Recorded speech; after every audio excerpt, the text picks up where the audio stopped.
Hello and welcome to the DrivingMaul show here with you at 8 p.m. every Monday, going through all of the important stuff in rugby.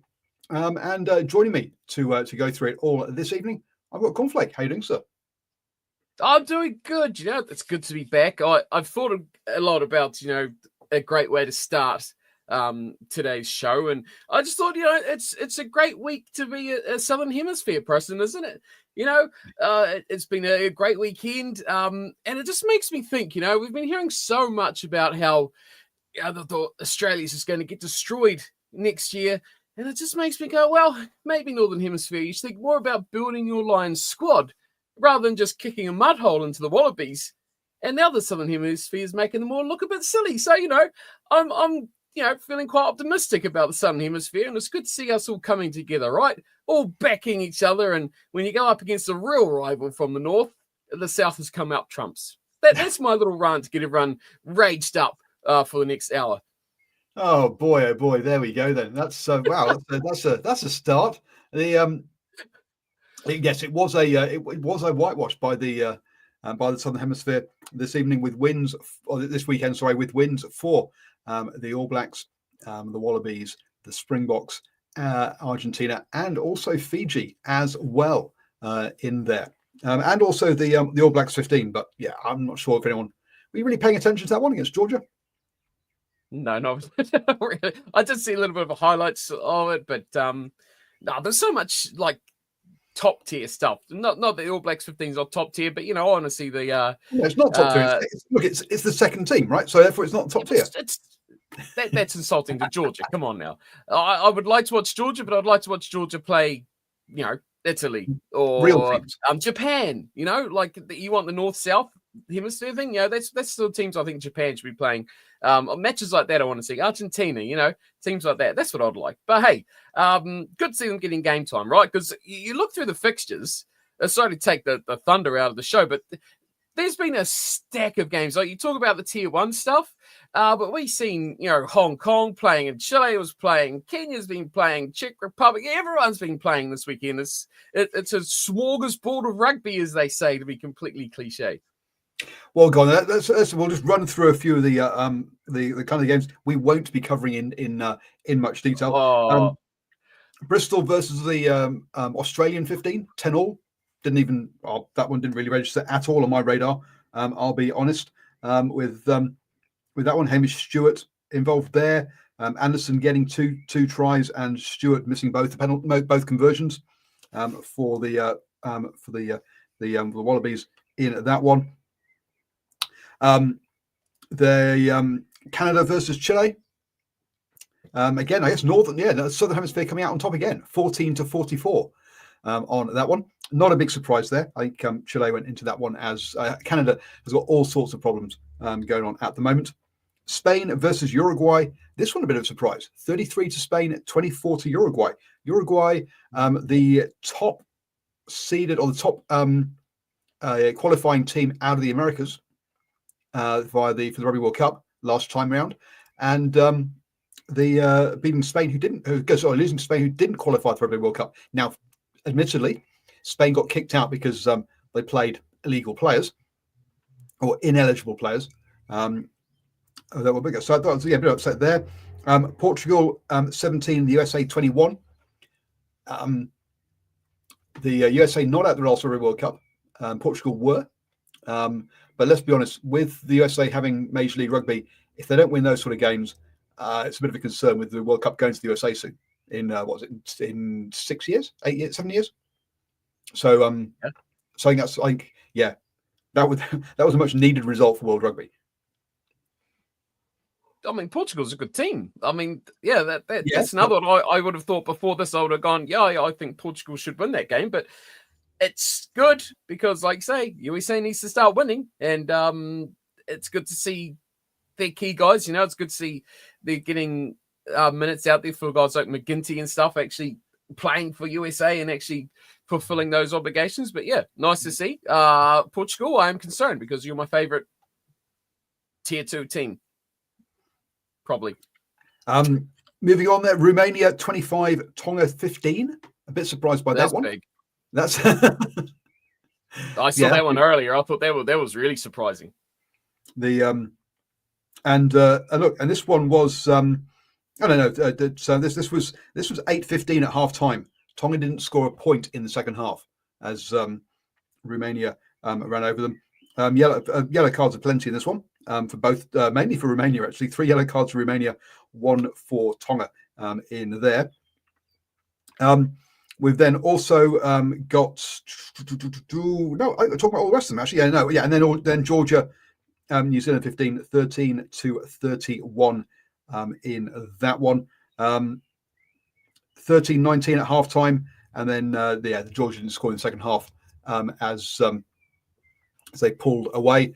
Tonga has stacked resources of players, but is Kefu still the Tonga coach? I don't know who the Tonga coach is at the moment, to be honest. You missed a few. Hey, what about Hong Kong beating Brazil? You want to go down the depths here? Czech Republic 49-26 over Croatia. Ukraine slapping Slovenia. Oh man, there's there you go. Look, there you go. Simon's on it as well. Brazil. There you go. Brazil Hong Kong update. So okay, sorry, you get through this. That's all the ones I've got off the Tribe Sports. Oh, no, I'm just jumping through everything else. There's been all sorts of stuff going on. That's pretty much all I had. That's it. That's me. I'm just going through what ESPN have got. So, ESPN have got. Okay, Hong Kong lost. Other way around. So how accurate these are, because these are saying the other way results, but heaps of rugby, man.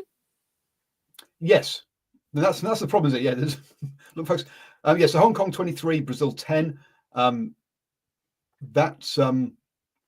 one does surprise me. Brazil you'd expect to have done there.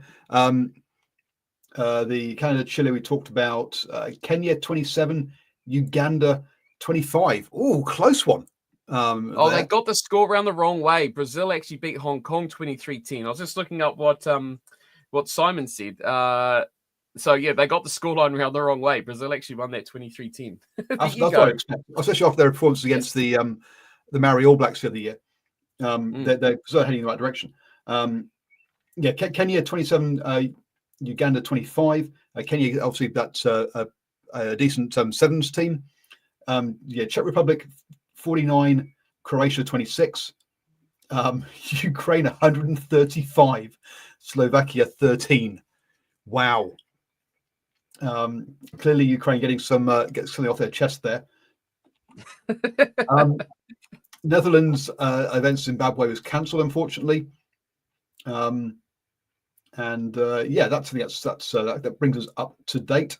But yeah, that's I think Ukraine one must be challenging for the highest ever score in a rugby game.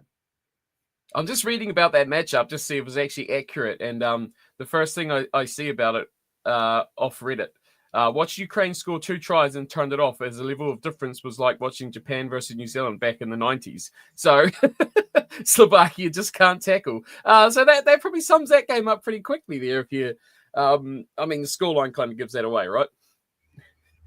So apparently, the highest, according to the Guinness World Records, the highest score in a rugby union match was secured on the 17th of November, 1973, when Denmark's now defunct Comet beats Lindo 194-0. Wow, that takes some doing, doesn't it? How many tries was that? 20? Well, because remember more than that. No, back 140. Yeah, I mean back in those days. Sorry, 194. Oh, back in those days, it was also only 4 points for a try, right? Or even that. Was that many? From that one. Now, I'm not sure what they should find out what the. Well, the record for Tier 1 was always 145 by the All Blacks at the 95 World Cup against Japan. I think that got bettered, though. I could be wrong, by Australia. But that was always the record for the longest of time. And Simon says that the Russia plan to join the Asian Rugby Federation rather than the European Rugby Federation when they're allowed back into international sport. That's or if they're allowed back in. That makes some sense, actually, to be honest with you. 3 points to 4 points. So what they get? 193. 194, I think it was. 194 points. So that's like a lot of tries. That's like in the 40s. That's incredible. Imagine that would not be fun to watch at all. And yeah, so nowadays, yeah, exactly. The a bit like and talking about not fun games to watch. The Lions are apparently talking about stopping off in Las Vegas on their way to New Zealand. So not obviously for this next year's tour to Australia, they're playing a pre-season game in Cardiff against Argentina, I believe. Pardon me. But whereas the and I watched the. It depends on who they're going to play, to be honest with you, because I watched the Lions versus the Barbarians in Hong Kong when they were on their way to Australia the last time. So that'll be 11 years ago now. And I'll tell you, that was a piss poor game to watch.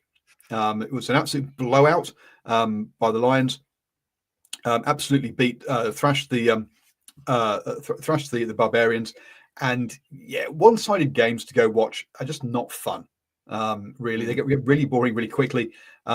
Unless there is a real kind of proper hatred there, and you really want to drive the dagger home, then. But yeah, so if they're going to play in Las Vegas, fine, but make sure it's a decent opposition, not a bunch of teams not a bunch of players who are turning up for the Barbarians who are on the piss and really not taking the game seriously at all. Because that was a crap. Because yeah, it was a total waste of money for me going to Hong Kong. Look, don't get me wrong, good weekend drinking, enjoyed myself getting drunk, but as far as the actual game was concerned, yeah, I'd much rather be at Hong Kong Sevens than that game. Oh, well, at least you got to see some good rugby, right? Got to see some rugby, I should say. Some rugby. No, it wasn't good rugby at all. That's the whole point. It's good for the people that are super passionate about it, right? If you're super passionate about your team, a big win is good. If you're super a one-person team, a one-team person, whereas you only care about that one side and they win 100-0, you're like, whoa, best day ever. If Southland beat Otago or Southland beats Canterbury, if Southland beat North Harbour by like 40 points in the first half, oh, brilliant day. Exactly. That where's that kind of rivalry? I kind of get, but so yeah, where there isn't that rivalry, yeah, sorry, it makes for a bit of a crappy game. Agreed. Simon's bit there about Russia joining the Asian League, about the only rugby news I've seen outside of games, thankfully. Actually, no, I was listening to the Welsh Rugby podcast, so this is probably a bit old now, but there's been a whole bunch of fallout from the way that apparently the Welsh Rugby Union turned around to the women's team and said, here's your contract, you have 2 hours to decide if you're going to sign it or not, which is an absolute farce. I mean, how about putting a knife to someone's throat, saying, do you want to be a professional player or not? Here, you've got 2 hours to sign it. Do you want a lawyer to look it over? Nah, tough. So yeah, that was a bit of a joke from Welsh Rugby last year. So yes, on the Welsh Rugby podcast. So, and let's start with Wales and Fiji. I've got a piece of news. Okay, I'm just double checking since I looked at it whether it's actually true. But your favourite hooker is apparently off to France to play for Montpellier. So that was a bit of news. When did that spread around the world? That spread around the world late last week, about Thursday last week. Ricky Riccatelli is off to Montpellier. Apparently, reportedly signed to go play in the top 14. I think that's big. I don't think that's huge news, but I think that's quite intriguing news as a player that always seemed like a guy who's going to stick around for his shot. But I think he's established the fact that he ain't getting that shot, especially after snubbings this year, which have been quite. Not. I think if there's just the All Blacks, he'll probably be sticking around. But to get snubbed right from that All Blacks 15 as well, I think has been the nail in his New Zealand rugby coffin. That didn't even make the Stuff website. Wow. Well, that was reported from a French media outlet. So, I mean, you kind of rely that they'd have the have things right. Right. I mean, good on the guy. Look, I mean, he's I thought he was going to be, as you say, that stalwart of the Hurricanes. I was surprised when he moved up to the Blues, to be honest with you. But when he did. So, but yeah, good on him. Yeah, to have had the season he's had, and then to as you say, to have got snubbed by the All Blacks 15 is tough. Yeah, he's not playing for the Crusaders, therefore he's not going to get in. Simple as that. I mean, all three Crusader hookers are all in the squads, right? Third choice Crusader hookers in there, but apparently the first choice Blues one isn't good enough, even though they were champions. He made the wrong move. He should have gone south instead of going north. You see that? It's simple, really. You want to play the All Blacks, you go south. Highlanders will welcome you with open arms, Ricky, if you want to come down here. I mean, it's tough, isn't it? Because I mean, we've looked at the hookers a couple of weeks ago, and yep. It was a bit like there's players and there's opportunity. And I'm like the All Black 15 was the one that got me. I can understand not the All Blacks, but I definitely thought he was in that next tier of three, in that sort of level, or the next two, because they only took two, didn't they, on that tour? So yeah, that was surprising, and this doesn't surprise me at all that he's leaving, because I think that missing that selection on that just shows that in their eyes he's not even. Doesn't even exist. When they're looking at positional players to fill that team, he's not even in the conversation. And to his point and to his career, it makes sense to go make some money and see where some life in France would take him. So yeah, well done to him. And it takes a lot of experience out of that role, doesn't it? With a pretty experienced hooker leaving the shores, especially at that level. Yeah, 29-year-old. Look, I never thought he was international level, so I never thought he would make the All Blacks, to be honest. There's not many international level hookers here, though. I mean, true. Miller's got a few caps. Taylor. I agree. That it is an area of I wouldn't necessarily of potential required. And you look at that this weekend. What Amua played 79 minutes. Yeah, I mean, so that tells you. What they think of the next level hooker down, if he's on for that length of time. That does not happen when you've got two decent hookers. Doesn't matter how good you are. Malcolm Marks, kind of considered best one in the world, on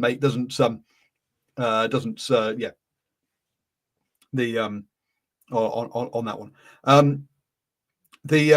James Lowe, that's the one that got away, but we'll get on to that. So let's go. Ricky, good on Ricky Ruite on that one. But let's go on. Let's talk Wales now. Listening to that Welsh rugby podcast, which I do on every week, they were always a little bit concerned when it comes to playing Fiji, and I thought I did a quick look through. So I assumed that they'd lost a few times to Fiji, but no, Fiji had only beaten Wales once before. Actually at the Rugby World Cup back in 1999, not 1999, sorry, 2007. They also do have a draw against Wales. So it wasn't as, I thought they had a better record than that against Wales, to be honest. Coming into this game, and then boy, this was early on. This was more a matter of what's the TMO deciding, rather than what's the referee deciding, or what the player's doing, as we had 3 yellow cards, all of them under review in the first 20 minutes or 22 minutes. Raphael got away with it, or didn't get upgraded. Same with Kavitiva, but Semi Redvandra, oh dear boy. Look, big guy on the wing, closing down on a smaller guy who's ducking. And at pace, he's just got to get his technique better, I'm afraid. Really sad, shame on that one. But it's a real shame that in that situation. But we've known about this for a couple of years, that you just can't do that at the end of the day. And for a player who has got his experience, I'm a bit surprised he put himself in that position. Yeah, it was a weird start to the match, wasn't it? All those cards. I mean, you don't often see that many graphics up on the top of the scoreboard with the yellows and the reds and the crossed out cards and that all the time. So yeah, it was an interesting start. But what I quite liked about it, especially Fiji perspective, is that they still threw everything they had at it, right? They were still playing as if they had, 15 men on the park, which is something I like to see, because the worst thing you could do, I think, in that situation is really go backwards into your shell. But yeah, it was a poor tackle. It was poor and it was silly, but you can understand how he's done it, because he's targeted that and he's seen that ball go up and he's seen the poor little Welshman there at the back, and he's just like, I am going to smoke you to the ends of the world. And, big, fast and powerful. He's just got it all wrong. But, heat of the moment, heat of the match, momentum, just trying to get something up, right? Trying to make an impact. He's just completely messed it up, all kinds of wrong. So, yeah, bad tackle. And these days, you just can't argue with the color of the card, because, again, it's everyone's scratching their head. It's like, oh, what's it going to be? It's like unwrapping, past the parcel as to what color card he's going to get, because any other day it could have been a red, it could have been a yellow, but that's just, poor. And here, like I say, a guy who's experience, not great. And at that point, they were down Fiji. They were down, what was it, 14-3? I think at that point when he went off, they were down by about 10 points. So to do what they did, great commitment, I guess, from them to stick it up and keep up that level of performance and to lift. Yeah, lovely try by Wales to open things up. Good hands, putting the debutant in the corner, and then Muntz. I mean, with all the talk of all these players from France and the England leagues getting into the team, but Muntz, the Fijian Drua, fly half, just steps 3 players on the line of scrummage, takes a break, and then uses his pace and powers to take the winger and the fullback over the line and touch it down. I think that is the definition of an individual try. What's the rest of my team doing? You know what? Sodom. I'm just going to go and score a try. That was individual brilliance. Personified. That was an amazing try by Muntz.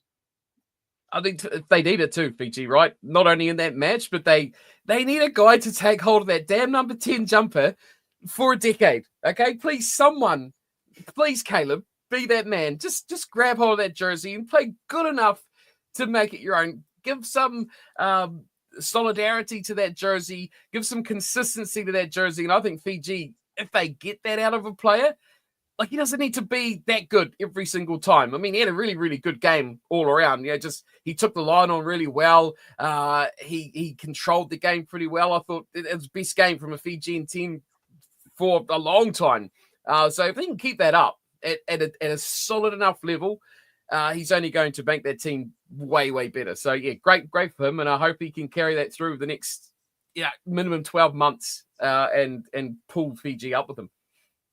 Look, he's 25. He's got 11 caps already, only starting in 23. So he's only been playing for a couple of years. So look, he's on the right track. Let's be honest with that one. There, which is great, and just add a bit of control to the team as well, right? Let's just say, right, this is what we're going to do on that one. So he had a cracking game. Again, the story we're going to hear a lot this weekend is that Fiji then decided to up the score in threes, knocking down a couple of penalties before they got a score out wide. Now, to me, I think Tuiasova was a bit self. He probably should have offloaded to the open guy outside him, but no, he was like, right, I am going to take this Welsh player over the line, and I'm going to score. And he did. Look, if he hadn't scored, take him out, put him against the wall, and shoot him. I'm sorry, but that was he would absolutely butcher that try if he hadn't scored, because he had the guy outside him. It just required a little out the back of the hands of him, and he was strolled over. But no, he decided to do it the hard way. And he got there. Wales did come back with a try, but Costello missed the conversion, and a Muntz penalty put it over. But at the end of this game, you're leading by 5 points. You get the clock is in the red. You get the ball, and Steve, what do you do? Well, you run it out from your own line, don't you? You just try to go for another try to double your lead. That's the Fijian way. That's what the Fijians do. Yep. Yeah, you'd kick it out, wouldn't you? A normal team would kick it out, but no, that's not what we see from Fiji. And when one of the players sort of eventually, when he gets taken out over line, he then rolls the ball away so they can't take a quick line out. You're like, mate, your game clearly they just did not. Some of those players just did not realise what the game situation was, and that is something for Nick Bryant to work on. Because look, at that point, you have the ball. You don't go through another 3 or 4 phases. You just put your boots on it and put it into row Z. Just get it off the pitch. But clearly, those players some of them did not have a clue, did not realise that time was up, had no idea at all, and thought that they were still having to play. So a bit more game awareness there, because that really could have been very embarrassing at the end there if they had given that one up. England, take note. It was reminiscent of the World Cup, right? Remember, it was Fiji, they had a chance to steal it right at the end, and there was that knock on out wide. Was it Tuisova on that occasion? Can't remember.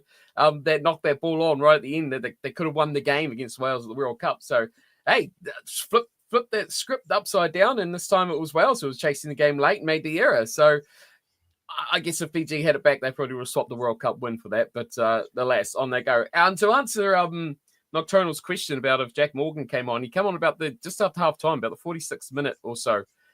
He made his way on the pitch. So, yeah, they did bring him. Surprised he didn't start.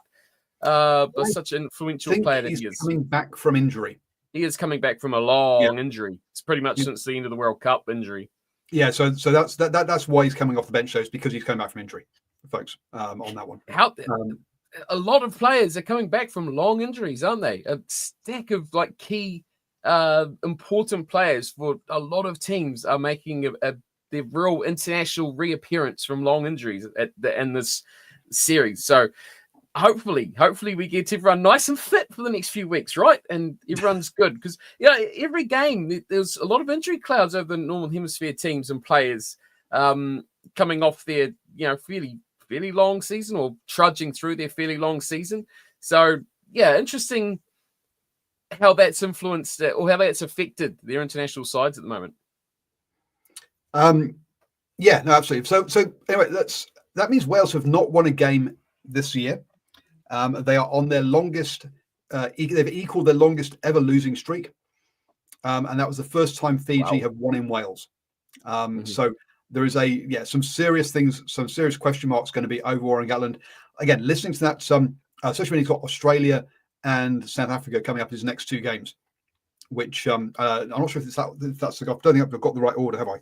On that, who have Wales got this weekend? So Wales got Australia first, and then South Africa. Having seen Australia's performance this weekend, yes, they're in trouble. Because that's a very real chance they'll go through this year without a win. Now, I've been talking particularly early in the season about this perhaps being the worst season for the All Blacks this century in the number of losses, but that would be 5 losses in a year, right? You've still got yourself 8 or 9 wins. Whereas here we're talking about 0 wins, every single game a loss. That's so we'll see what happens there with Warren Gatland. Wales cannot afford to sack him, put bluntly, and hire somebody else. They just do not have the money at the end of the day. But will player pressure and other things be at such a level that he actually feels like he has to step down himself? We'll just have to wait and see how that pans out. But it's a very bad situation for Wales currently. Moving on then to a game that will take us a lot less time to talk about, I think, even though there were a lot more scores. France against Japan. They're 31-0 at half time.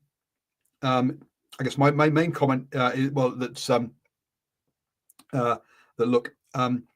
their play. Look, the French players you expect to stand up did stand up, look really good, and at 31-0, I'm surprised France only scored 52 points at full time. Lovely try by Japan. But one beautiful try a game does not make.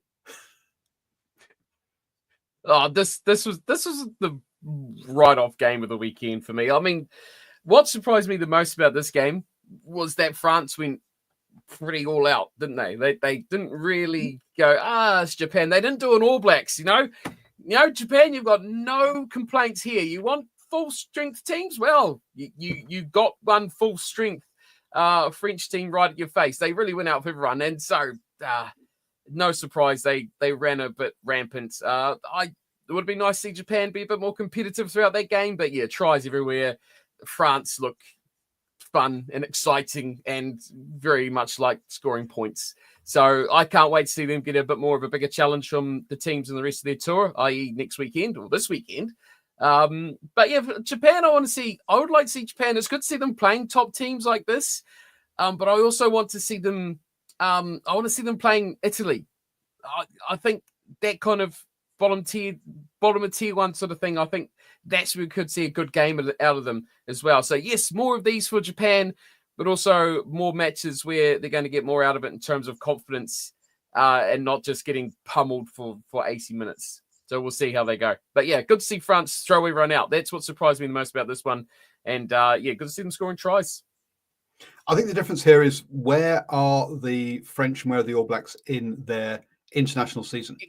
You can't gauge France on this. Sorry? You can't gauge France on that. No, okay, but as in who you select. The All Blacks were basically most of the way or 2/3 of the way through their international season. They've been together since July. You don't need a hit out.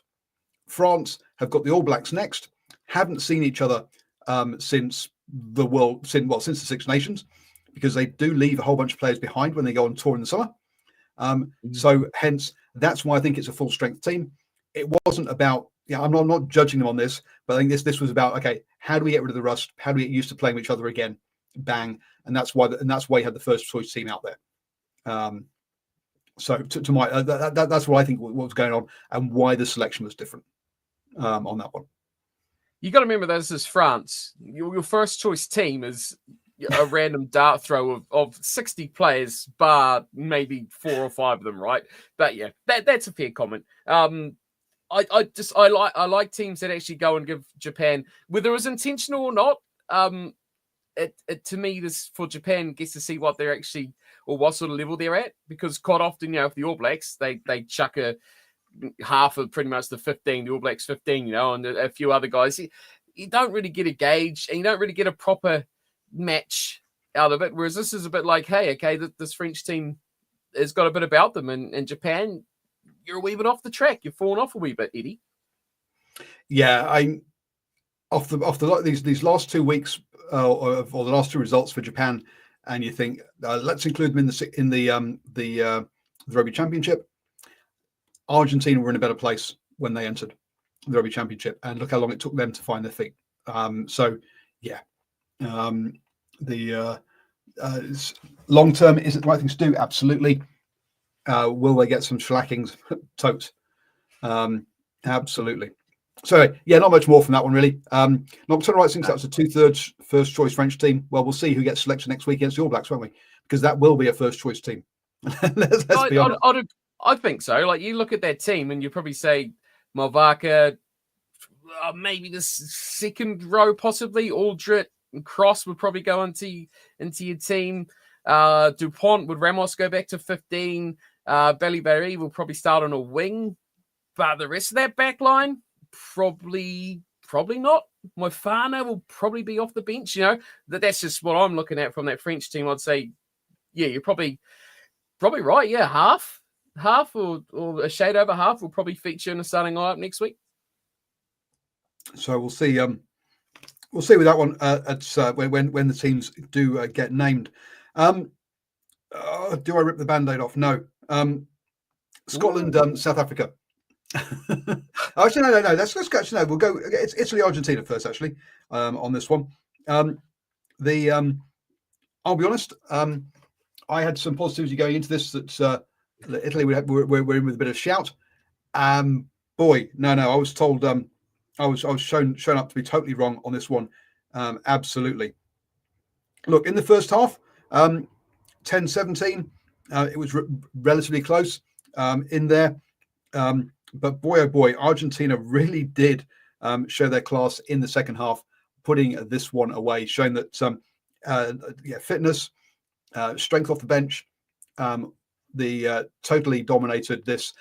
Some pretty poor defense and some little breakout tries in this one, but a cracking result for the Pumas. Los Pumas put this on the back of the win over the All Blacks in New Zealand, and they're heading in the right direction. This is so far look like a really good season for the Pumas.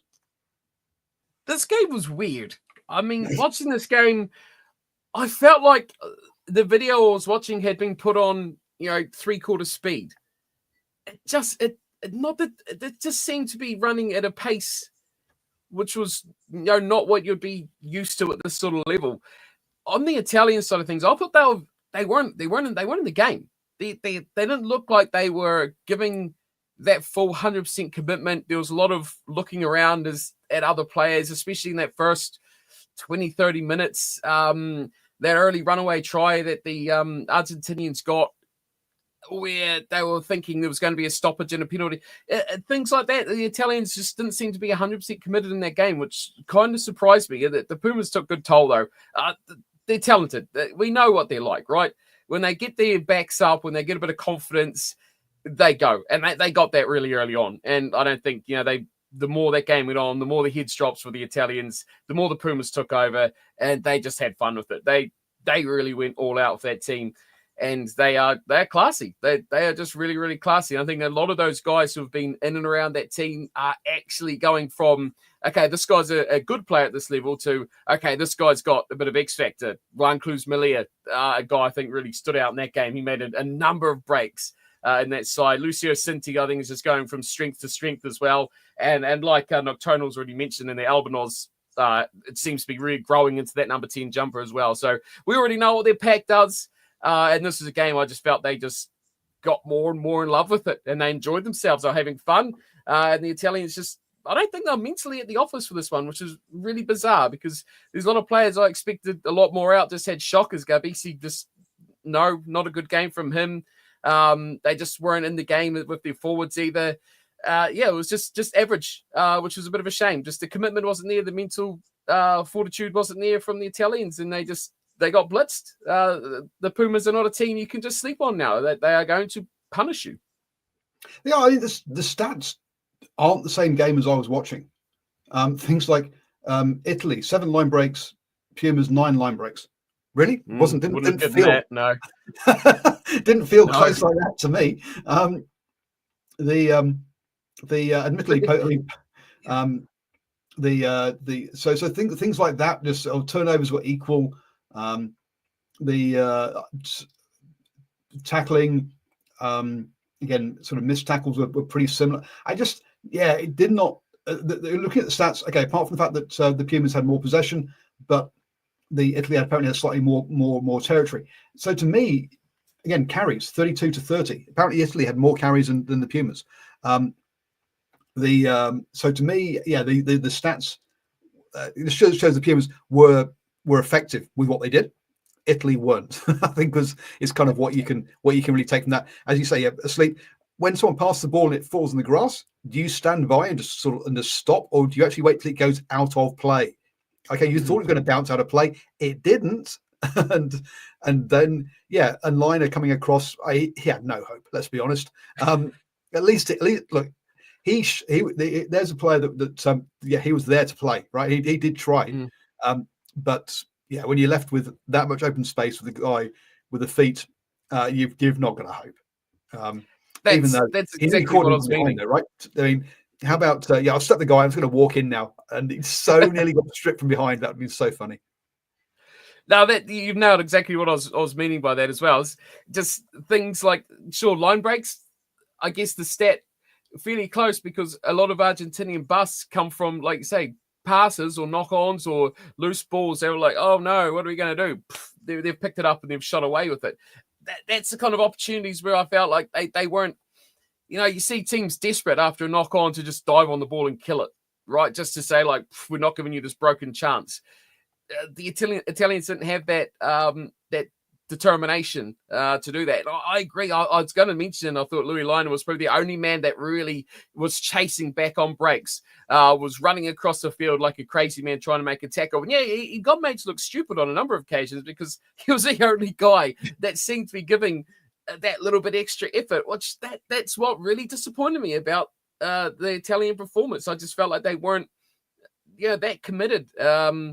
Whatever it was, just silly errors and just not fully committing to the cause for their team, which is a real shame because I feel like they're a team that if they can pick that up, they've got the skill.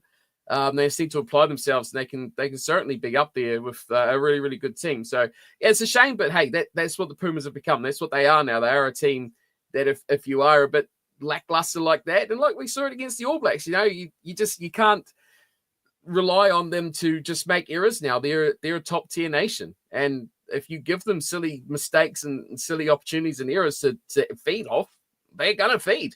They don't need structure play. They will just score. Like, they've got the individual brilliance guys to do it. So, and that's what the Italians did. They just gave them errors, they gave them mistakes, and they were just not committed enough for me. Yep. So look, it looks like it's going to be a long November series for Italy, and looking good for looking like one of the best seasons that I think that the Pumas have put together ever. When you think they got a win over France during mid-year, the win over the All Blacks here, that big win over the Wallabies back in Argentina, and then you're putting this up as well. This is South Africa, and South Africa as well. This is a cracking season for the Pumas. Maybe even challenging when we come to our end of year kind of reviews as being the sort of the standout international year, or standout team, or compared to expectations anyway, from that point of view. Okay, Scotland versus South Africa. Now, I think we all saw this one coming, didn't we? That Scotland would lose this one. The fact that it was kind of close going into half time at 9-12. Unfortunately, it was basically Finn Russell's penalties that were keeping Scotland in it. That try by Mapimpi just before the half time took it out to 9-19. The red card, though, for Cummings, I personally thought that was a tad harsh. To me, but clearly the referees have been told a couple of things to look at this year during this window. One of them appears to be this crocodile roll and landing on people's legs. Now, John, who some of you might have remember from, who's been on the show before, the South African, he thinks that that should have been looked at more during the Rugby World Cup because of what happened to Peter Sefton-Toy. So he thinks this is the kind of the right thing to be done. But it looked actually more accidental than something deliberate on my part with that one. Because we had the other one later on in one of the games. I've gone blank now which one it was, where it said, "Oh, was that a crocodile?" And the referee said, "No, it wasn't a crocodile roll because he didn't land on the leg." So clearly, it's something they've been told to look at. What were your thoughts on that card? I'm looking at it right now. This is one game I'm not seeing the highlights of. Just see it with the the Springboks. No, you're right. I'm looking at this very good yellow card here by our. No, it's not by our friend Quagga Smith. But yeah, the referees they are cranking down a lot of stuff, aren't they, this year? So it's no surprise. It just needs to be solid as to what they're actually picking on and what they're actually, so everyone knows they're on the same page. But yeah, it's good to see in a way, as long as they're consistent. That's what I mean. Are we going to see that for the rest of the series as well? That's the big one. But I'm trying to look it up right now because this is the one thing I've not seen from this game. So yes, this is one of the two things that I've noticed. And the other one is is what used to be the shepherding, where you would basically protect the person catching the ball. Now that really has changed, and some players are getting totally caught out by this. The only thing you're allowed to do is to you're not allowed to slow down. If you slow down, then you're in trouble. B, you have to run straight backwards. It's not about changing your it's not about changing your line.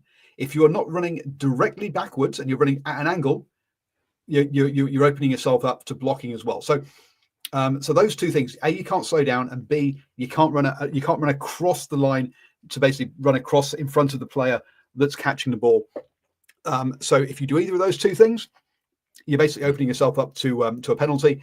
And boy, oh boy, the referees are clamping down on this one big time.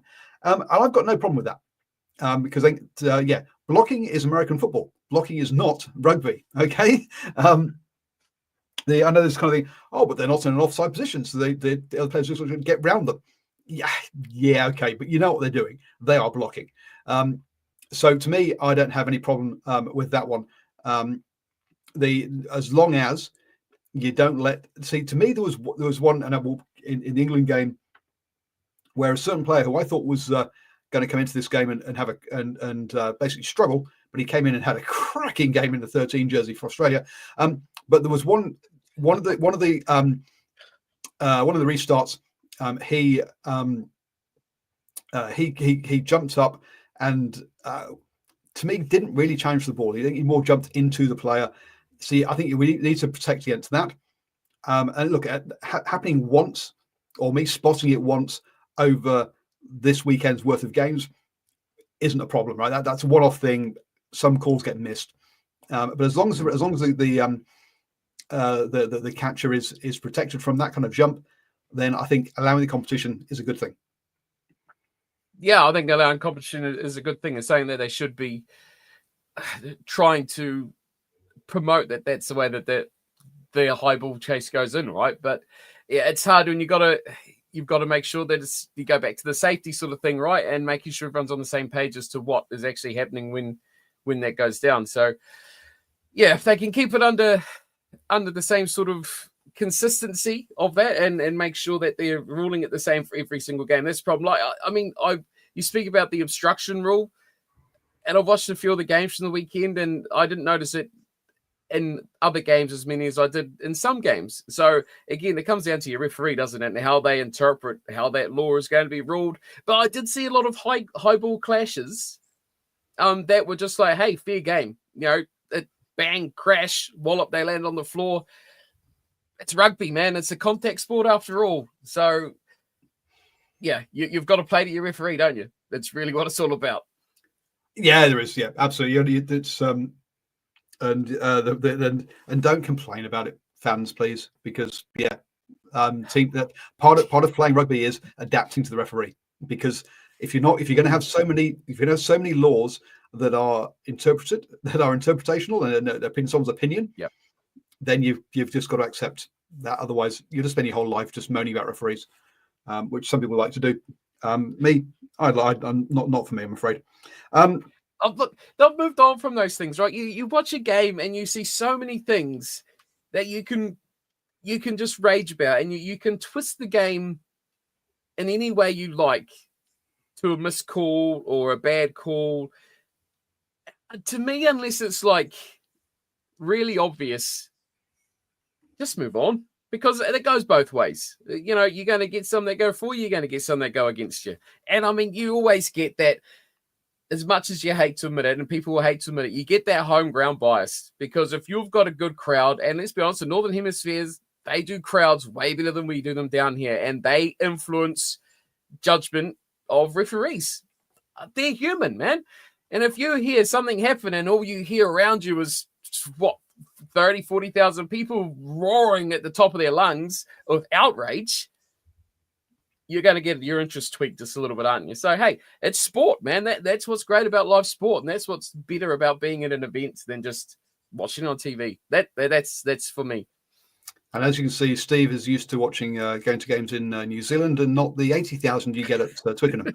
30, 40,000. I didn't know how many. No, I said 30. 30. I thought I'd go cautious at 30 to 40. But, 30, 40 plus. Twickenham's 80,000.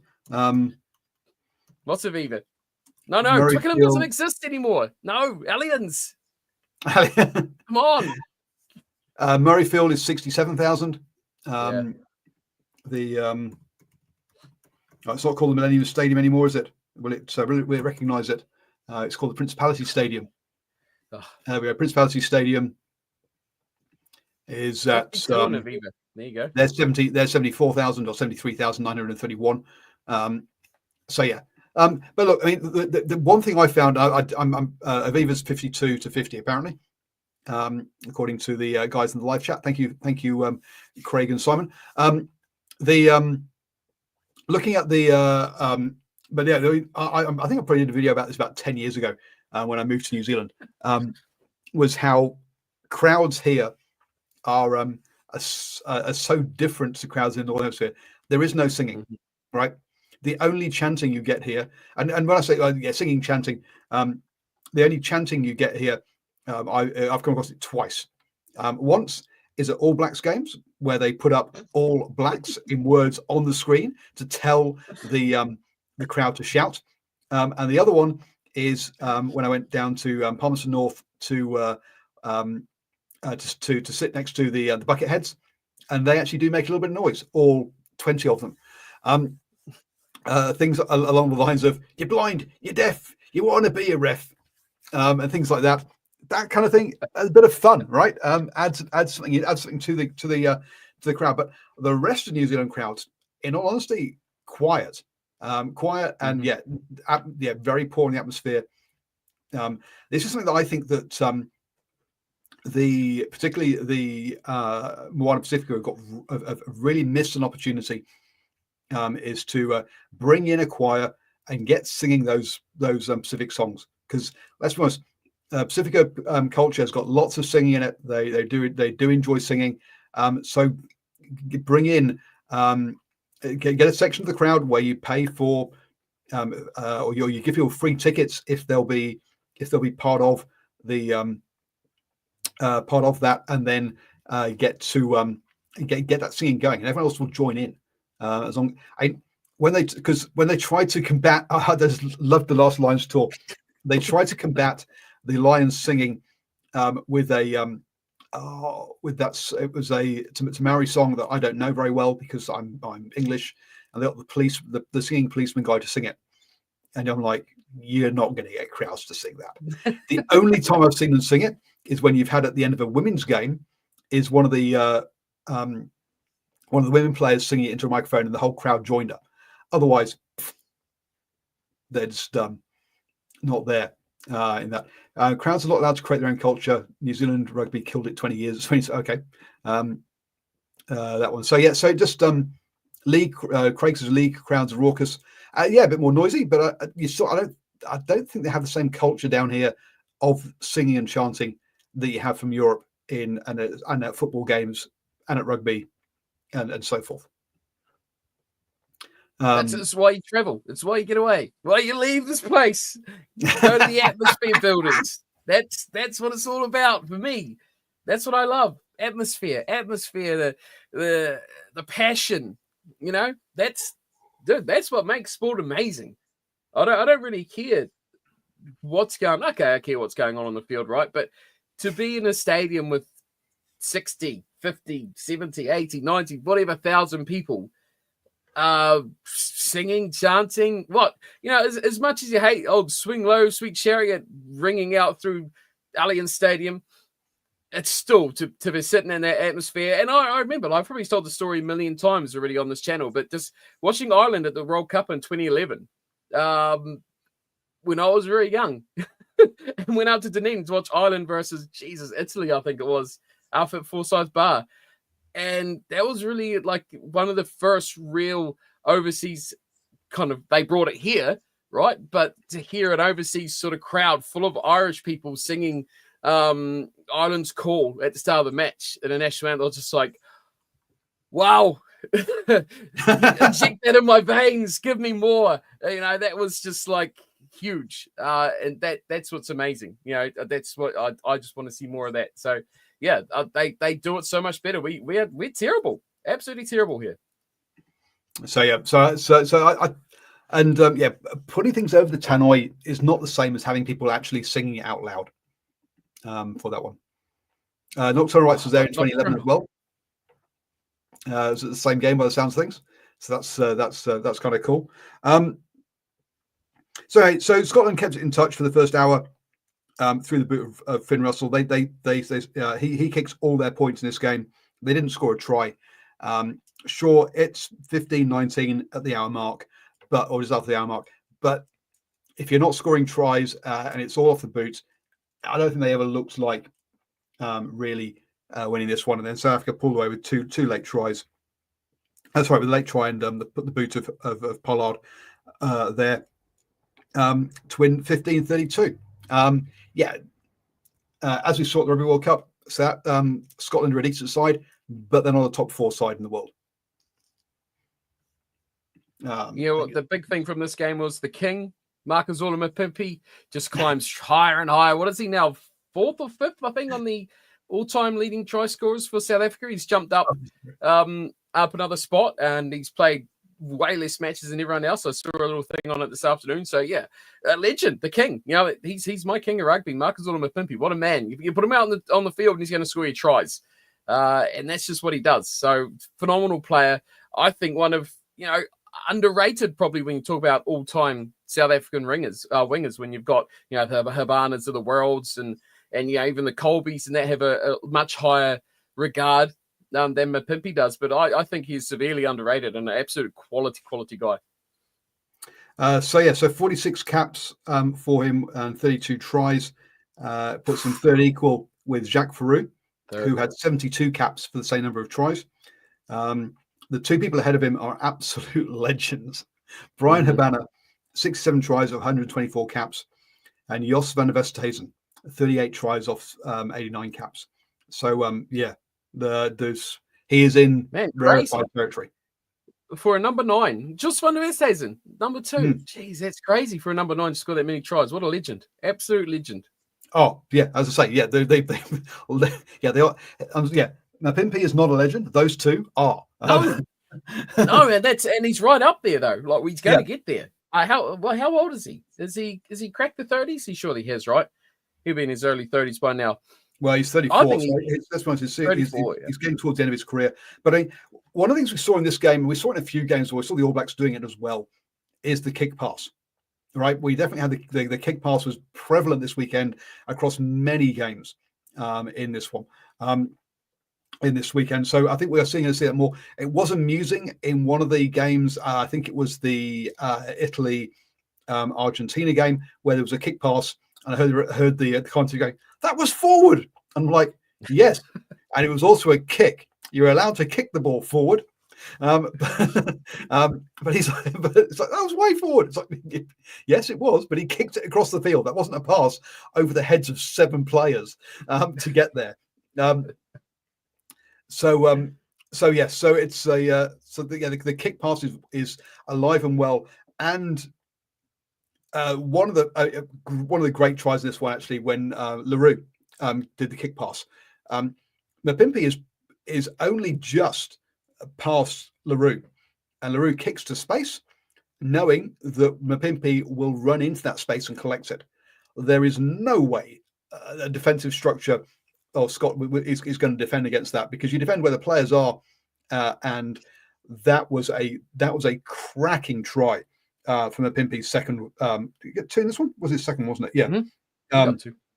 Yeah, his second one in this was that. That was I say nobody is defending that, because there's no one out. There's like 2 players outside of Leroux, which one of them's Mapimpi, and they're both within passing range, maybe 5 meters away. And he kicks it 15 meters, and Mapimpi runs into that space, catches the ball, and puts it down. Lovely try, absolute lovely try. It's something that's really changed with the defenses, the way they work now, right? We saw so often that defense which curls around, and kind of cuts off the angles and cuts off the width of teams when they attack. It negates that, doesn't it? Like it forces teams to go, well, hang on, we need to try and stay a bit wider, because if we get caught out wide there without that guy, if he's coming around, it forces us to keep players wide. So it's part of the game evolving, right? You know, the rush defenses and that sort of pendulum line of defense coming in and cutting off angles and cutting off attacking lines was a big thing. Now it's like, hey, you know, the world of attacking rugby is like, we've got to combat this and do something else. And that's why we get this such a big part of the game now, of those short kicks and attacking kicks from any sort of part of the field. Yep. The so as expected by Scotland, by South Africa, good result for them. Perhaps left it longer than I thought, but never really looked like losing this game. To be honest, even though it was close, even though the scores were close for the first hour or so. Oh boy, I'm gonna have to do this, aren't I? I'm gonna have to talk about England versus Australia, because yet again, great. Everyone in our chat group is like, "This is the best game of the weekend," and I'm like, "We've lost." We lost.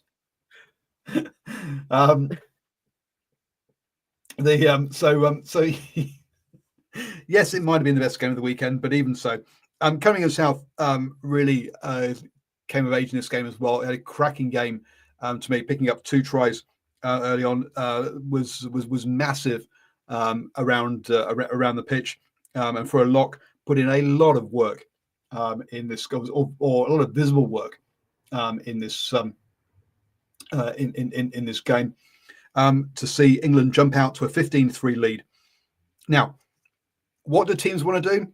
They want to make as big a lead as possible, obviously, but the important thing is get it to be a 2-score lead. Or in this case, so get it above 7 points. England in a 2-score lead. You're thinking, okay, cool, we've got control of the game now. After the first 20 minutes, unfortunately, and they kept control of that. It was 18-10. Yeah, Wright scored a try. You're not going to stop Australia from not doing anything. And then Mark Smith penalty there. But then just before half time, they really let Australia back into it with a Harry Wilson gets a try and a penalty after the buzzer. Suddenly, what was a 2-score lead becomes a 2-point deficit at half time, which really was disappointing. And yes, I'm going to have to go back and actually rewind to pre-game. Jovius Soili, Nocturnal Rights is already saying he's going to be captain in a few years. In the 13 jersey, well, you don't hear that. Okay, it's Mortlock was a 12, wasn't he? So I'm not sure. I'm trying to think. Can you think of a 13 that's been captain of his country? Because to me, Brian O'Driscoll, 12. Oh yeah. Bob, 13. Yeah, he's 13. Yep, with that's it. He's like the only one I can think of. Andy Slack, apparently. Who? Who the hell is Andy Slack? Didn't England, one of those old grandpa midfielders of England in the 2000s captain at any stage? The ones that can run fast. Of Australia, apparently. So if you're thinking of Will Carling, he was a 12 with Greenwood outside him. Oh, with Greenwood, with Guscott outside him. Sorry. Did Tyndall never captain? Oh yeah, that's true. Tyndall might have done. That's good. Philip Seller. Okay, I'm talking rubbish then. I think more Stanley Murdoch, but he might have been a 12. Anyway, yeah, Slack the Wallaby skipper of the 80s apparently was an outside centre. I'll be honest. Tana Umaga, what are we doing here? Tana Umaga captain the All Blacks in the midfield. Oh, jeez, it's all coming to me now. But no, as Simon says, he was a 12. Simon. He was a 12. Can't what a 13. What stage of his career though? Because he was a winger, then he moved to 13, then he moved to 12. So, yeah. Anyway, midfielders are never one position, are they? They never name a midfielder who's actually predominantly only and ever played either a 12 or a 13. They all move very much so. It's like a fullback and a 10. Yeah, they never do one or the other anymore. Oh, anymore? Yes, I agree. Anyway, but they do say, okay, that the hardest position on the field to defend is apparently the 13 jersey. Apparently, this is the key defensive position of the team. And I thought putting Suili out there for his first ever professional rugby game in the 13 jersey was absolute suicide. I thought it was really unfair on him that you put him in that situation where he's, and if I was England, I'd be running down his channel all day long. It was kind of that was my pre-game prediction. Yeah, I know nothing, folks. Let's be honest around this one, because he had a cracking game. In this one, yes, he did the stuff that you'd expect him to do well because he's a rugby league player, of holding the line, running out the line, giving and timing his pass and doing his offloads. But also, he did not get he did not get to me shown out for being in that outside channel where I thought he could have been targeted. And now I'm going to quickly go and look and see if I can find tackles missed and whether he missed a bunch, just to try and make my point. And he did. He missed 4. He was second highest. But then again, Henry Slade, who was opposite him, who has played a lot more time in that jersey, and missed 5.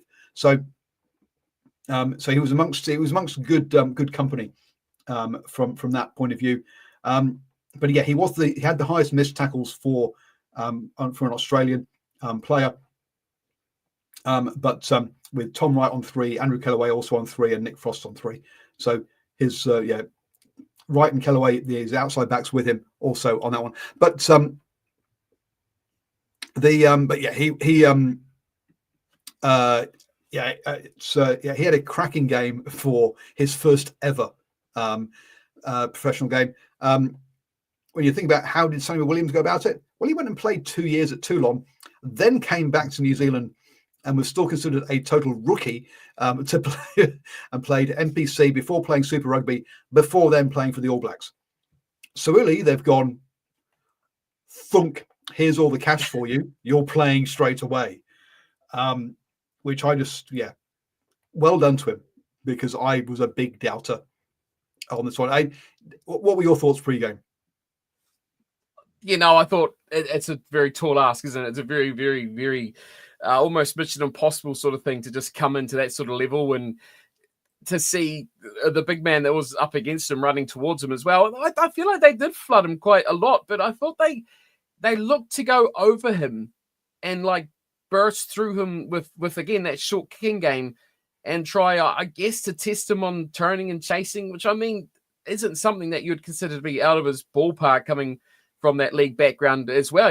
Turning and chasing high kicks or any sort of kicking thing is kind of what they do every 6 tackles. So I found that a bit surprised they weren't just trying to run through him or over him or try deceptively to short pass through that midfield. But they did. I feel like Ollie Lawrence touched more ball in the opening 15 minutes of that game than he probably has seen in the last 10 test matches he's played in, because he really hardly touches it. And he made some good inroads through there as well. But look, even if he's defensively not up to standard, with the ball in hand, he is a massive threat. And chasing loose ball or high ball, he is a massive threat.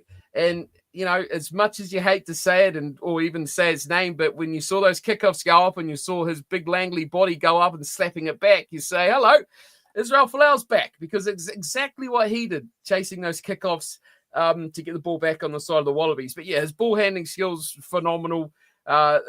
Just those little offload passes, great skill. Hardly got tackled. And I think I saw, the first time he got tackled was into the second half. And, it's like, oh, can he place the ball back? Yeah, he can. Okay. Well, he knows enough about rugby to turn, twist, and get the ball back on your side. So, man, tall ask, tough ask, but you can't criticize that. I mean, I can't. I mean, that was an incredible performance from him. I think the way he was so instrumental in what the Wallabies scored, and I think he was named man in the match as well, wasn't he? So to have that sort of impact on a game, or he was in the conversation near the end when I heard it. So yeah, great impact. And it's kind of scary as to what he's going to do if they can keep that up and improve him even more. Yeah, look, one of the things to remember is that there will be some match tape on him soon, in which case people will be able to people will be able to choose or basically make decisions about how to approach him, how to play him.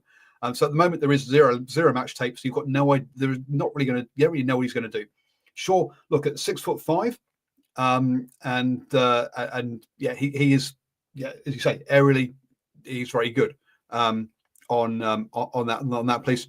Yeah, Bruce, thank you for joining us from America and saying Wally's had a great win over England.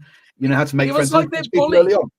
He was like that bully at the school, wasn't he? He's like, he's so much bigger than everyone. He can kind of pop the ball over the head. He's like, Ollie Lawrence and Henry Slater, like, give me the ball. And he's like, no, you buggers, go away. Yeah. Here, Tom Wright, go run and score a try. I've just got 6 guys jumping around trying to get the ball here. Where you go. Whee!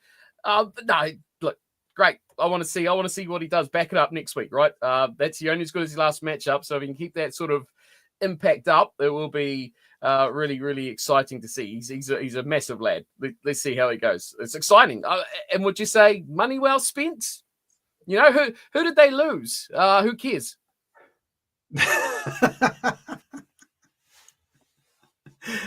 So he was quicker than Sonny Bill Williams. Of course he is. Sonny Bill Williams was a lock in he was a lock second rower in rugby league. Joseph was the wing, centre, and fullback. So yes, he's going to be quicker on that one. Chris Obeys, I think he'll move to fullback long term. I don't think not with that ball handling. Remember, one of the big things about fullback is your kicking game. You have to do a lot of work on that for which you won't have done in league as a wing, centre, or fullback. They don't kick that much. So now I think he's in. I think that they've got him in the right kind of position straight away, which is that where play him at 13 rather than 12, give him a bit more space because he's used to having a bit more space and pace. Whereas Sonny Bill was much more about in traffic and power, and that's why he had Sonny Bill at 12 predominantly. That's right. Sonny Bill, he did also play in the centres. But he didn't play sort of wing and fullback which is what where Joseph has played. So I think they've got him in the right place straight away. As you say, he will only get better as he learns the role, but people will also get match tape on him. It's a two-way street. People will get better at playing against him as well. So we'll see how he goes. But cracking debut from him in this one. So England let that lead slip in the first half. It didn't help then that the Wallabies also got the first try in the second to take it to a 10-point lead, and that magic 2 scores that I was talking about. But England came back. Ollie Slightholme got 2 tries coming off the bench, I think. The coming off the bench got 2 tries to give England the lead with 1 minute to go. A 2-point lead, 1 minute to go. We're there. We're home. We're not. Bruce, Sonny Williams has retired. He is not still playing. We're just talking about him as being as a comparison player. Matt Jorgensen, who also came off the bench, then gets a try out wide. England just run out of defenders out there, and Donaldson to really put the icing on the cake. Got a very good kick for the conversion as well. Another game where England have lost in the final quarter. Bruce, Stuckley says choke. Look, England were in positive positions against the All Blacks in all 3 of their games, and each of those came up short in the end. So it clearly is an issue that they do need to work on. Having Dane Coles, who's 37, coming off the bench to play at prop, to me is a question mark. Look, he has been a wonderful player. Don't get me wrong, and he's still much better than I am. But I'm 50, but actually, to be fair, much better than I've ever been. Let's be honest here. It's not just I'm 50, but yeah, it shows a lack of depth as people who can replace him. Mark Smith, a really good player. Just a pity his misread cost England. Yeah, his misread did.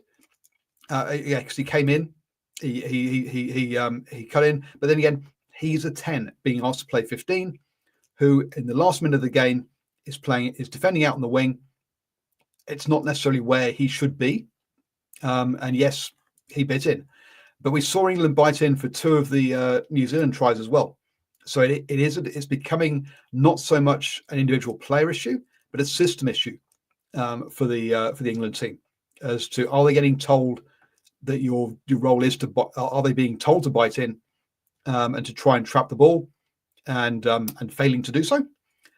So I think it's more than that on this one. So it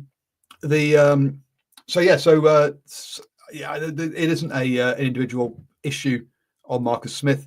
To me, it's England let it slip as a team.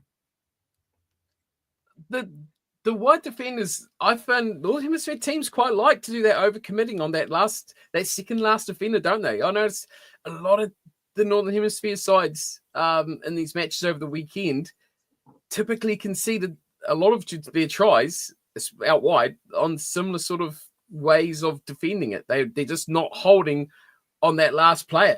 And if you allow that overlap and don't trust your inside man, you're kind of asking to let them away with an easy little trickle away try. But like the entertainment, man, the end of that game, I mean, I kind of feel sorry for you because you must have been jumping around your living room celebrating, and then you must have been hiding in the corner rocking, in the fetal position, then jumping around again and going back and forth. That last try from the Wallabies, look, the whole game had a much more open, free-flowing, we're going to prove that we're better than you by just scoring a crap load of points sort of style about it than like we saw from England last week against the All Blacks, where it was a bit like we've just got to take every single point we possibly can. They actually went out with intent to score tries. They were attacking. They were a bit more aggressive with the ball in hand to look to get points on the board over the line rather than just over the post.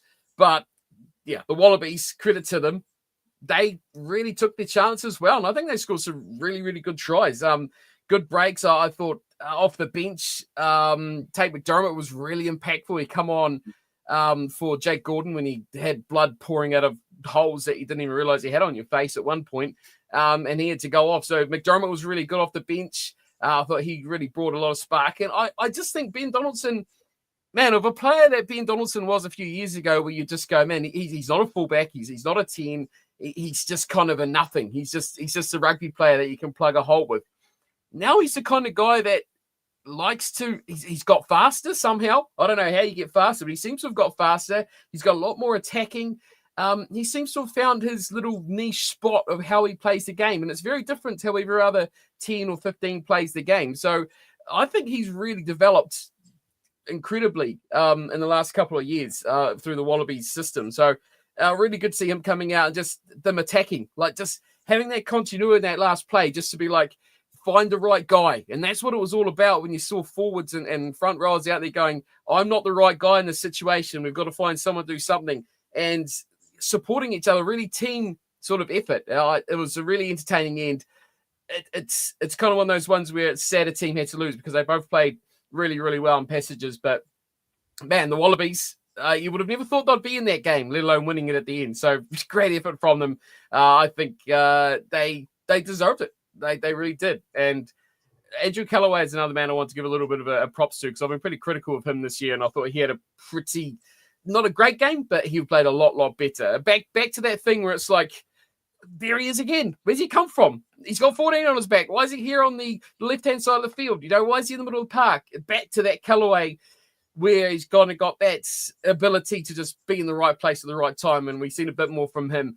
And then Nicky Towell was the other one too, because I don't think that backline would have effectively functioned how it did without the impact and the presence that he brought into the middle, into that midfield, because he was really aggressive through the middle of that park. So he allowed more time and space. Or Dylan Peach had a good game as well for a lot of those guys in the backs to operate a bit more freely. So yeah, Wallabies on the road and they come away with a win. I mean, geez, that's a huge start for them. And I think they've exceeded expectations already. It's a success tour for the Wallabies. Game 1, success. Go back home, boys. You've done it. Look, they're on a Grand Slam tour. So they're playing England, Ireland, Scotland, Wales. So this is a big thing for them. It's theirs. The Wallabies back line is too small till Joseph Soili. Maybe that's, I don't know. But anyway, because we've had Hunter Paisami and other players who are bash merchants. He is not a bash merchant.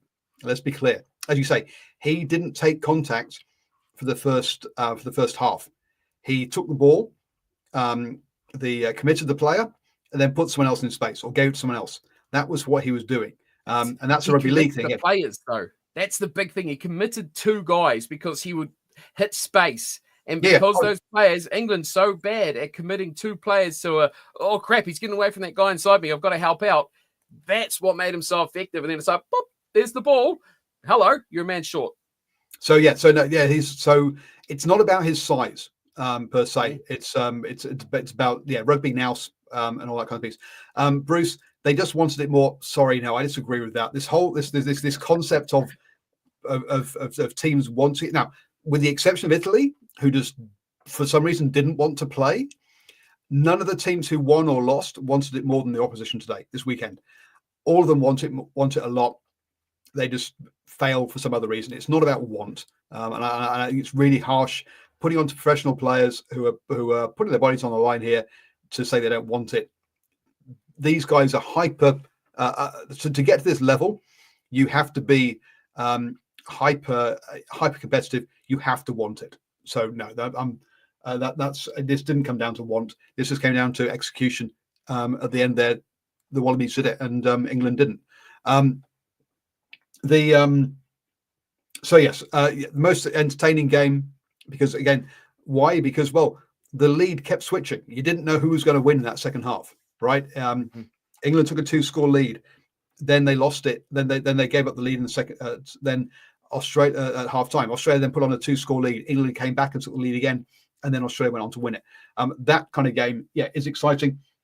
You might kind of look at the high scoring at 37-42 and go, you know what? Look, we had 16 missed tackles in this game. Compare that to the Ireland-New Zealand game where we had 44 missed tackles. Oh, it must have been high quality. Yeah, but look, Ireland and New Zealand between them did 151 tackles. England and Australia got over 300. 251 tackles. Sorry. Whereas England, Australia, there was more rugby in this game than there was in the England-Ireland game. There was more ball in play. There was much more happening in that one. Also from that point of view. So now I've ripped that Band-Aid off. We can move on to the game that everyone is here for, which is the Ireland-New Zealand game. Now, let's be honest. Coming into this game, and I've talked about it earlier, I was actually coming into this series because look, I thought I expect the All Blacks to beat England, but I thought that was that both sides would have a chance, and England did have a chance. Let's be honest. Then I thought the All Blacks basically were going to lose against Ireland and France, and we're going to have the worst record they had this century, as in the most losses in 1 year. Now, look, that is still one of the best seasons Wales has ever had this century, but people expectation levels are different between different countries. With the point that Wales have lost 5 games of Six Nations, 3 on tour. So look, different expectations for different teams. So coming into this one, I'd say I was I had my money would have been, if I'd actually had time, if I'd actually thought about putting money on, I would have put it on Ireland. I would have also put money on Will Jordan scoring. Well, I wish I had done the last 2 weeks, because he scores every bloody game. So yeah, betting tips, folks. If you want a betting tip, put some money, not anything you can afford. If you can't afford to lose it, don't put it on. Bet sensibly, folks. But Will Jordan to score a try when he's wearing an All Blacks jersey, because he seems to do it every single game. But yeah, no, for me, this was one where I really expected Ireland to show that they are the number one team in the world. But look, a first half with no tries. I mean, when's the last time? Two penalties to Ireland, 3 to the All Blacks, 6-9 at half time. That was a Ratma got a good lesson on ruck pressure. Ireland really targeted the ruck, and this isn't the first time that the All Blacks have gone to the Northern Hemisphere on a November tour and got surprised by the fact that the Northern Hemisphere teams will throw an extra player or two into the ruck and have got rucked off their own ball. I say this isn't. I remember this happening several times over the years. The fact they can't react to it better before half time, to me, is a bit of a worry. I mean, where do you start for this game? Where do you start? I mean, I'm agreeing with some comments in there. I saw Nocturnal it's gone straight to the end straight away by saying the tour is already a success. I'm not reading the rest of that comment. I've written the bottom of my notes from this game: tour success. Don't care anymore. I don't care what happens in the next two weeks. This is success. I mean, we were expected to lose to Ireland. I think that was a general expectation going into this game. But gee, I mean, can I just summarize and say Ireland were bad. They were bad. I feel like the All Blacks. I'm going to be a complete cheerleader this week for the All Blacks, because look, you can disagree all you like, but they were the better team throughout this game. Ireland tried to, like you say, they tried to play that bully game in the ruck, but they were too lazy. They got pinged. And you talk about the All Blacks not adjusting to the pressure, the breakdown. Ireland didn't adjust to being penalised for lying all over the ball time after time after time after time. They got hammered in the penalty count, and they did not adjust. They did not adjust at all. Was it working? I don't believe that it was working for them, because, sure, scoreboard-wise, they're in that game. But in terms of putting pressure in the areas of the park that you want to put pressure on to scoring tries, aside from that early in the second half portion where they scored that try, they didn't really look like scoring at all. They were hardly ever in the danger zone and the red zone of the 22. I think the All Blacks were a lot better team all around the park. I mean, I've written 1,020 notes about this game, because I was just like, it surprised me. It really did surprise me, because I thought Ireland, it's like you. Like, I was watching this game live, and I watched commentary at work while trying to avoid people as much as I could to keep on what was going on. But the commentary didn't do it justice. This felt like a lot more close game reading it than watching it. I didn't feel like the All Blacks were ever really threatened to concede a lot of points. The fact that they just couldn't score a lot of points themselves was letting them down. But I feel like the All Blacks could have won this game by 20 points if they'd got, a few more things go their way of the way they attacked. So, yeah, big things about this. But I would like to say, to skip right to the end, I would like to thank Johnny Sexton for his stupid book, because we've developed a leader. You want to talk about captains in midfield? Rico Ioane playing Ireland, give him the captaincy, because that guy does not give a toss. He hates Ireland, and he will do whatever it takes. His best performance will be against Ireland anytime from now on. So thanks for that, Johnny. You've made a guy who pretty much is a pedestrian into maybe a bit of a leader in this All Black backline. Thank you. The where is it? It was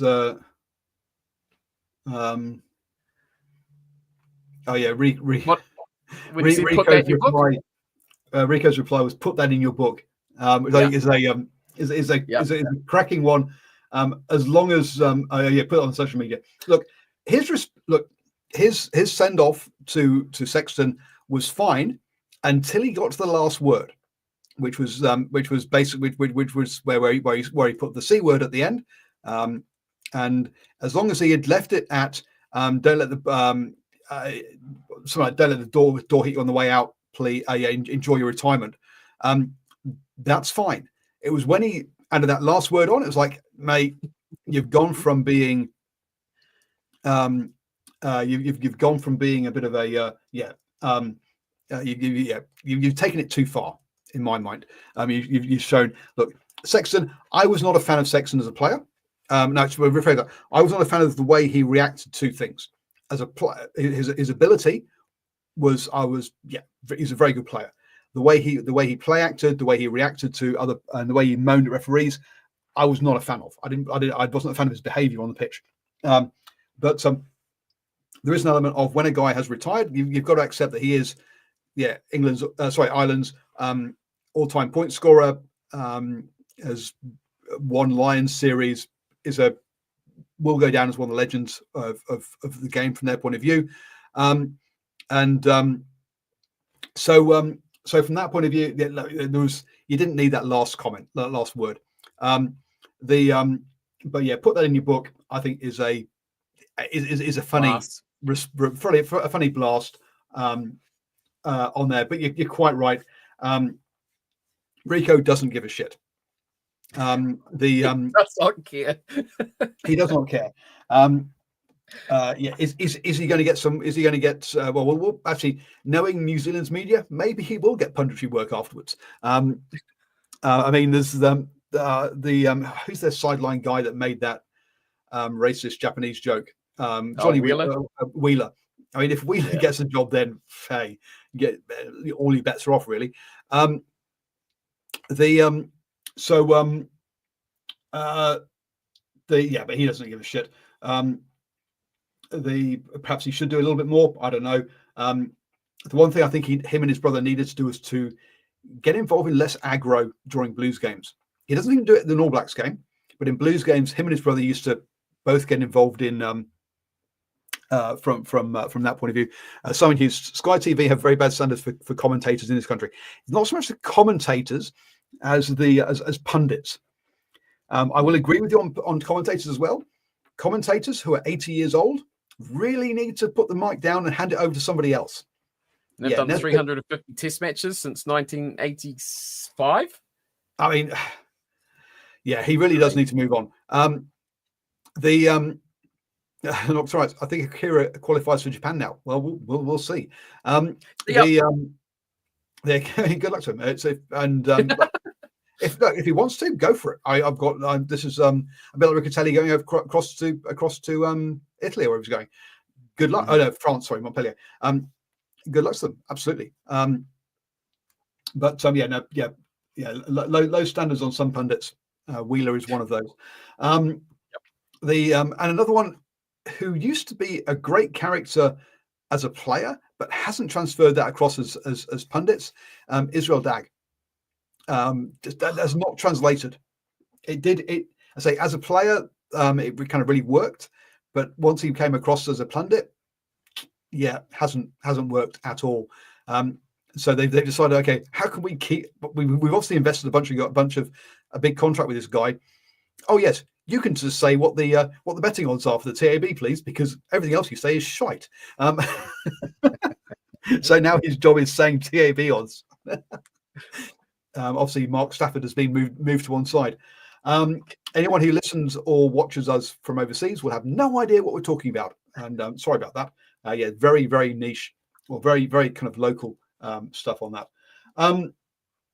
Look, someone said on here that Sexton's gone, but Lowe is still there. I think Lowe and people like Dave McKenzie get on really well. I mean, that's why he's got a. I don't think he has a. I don't think there's any issues with him. And I think he's a player that got away.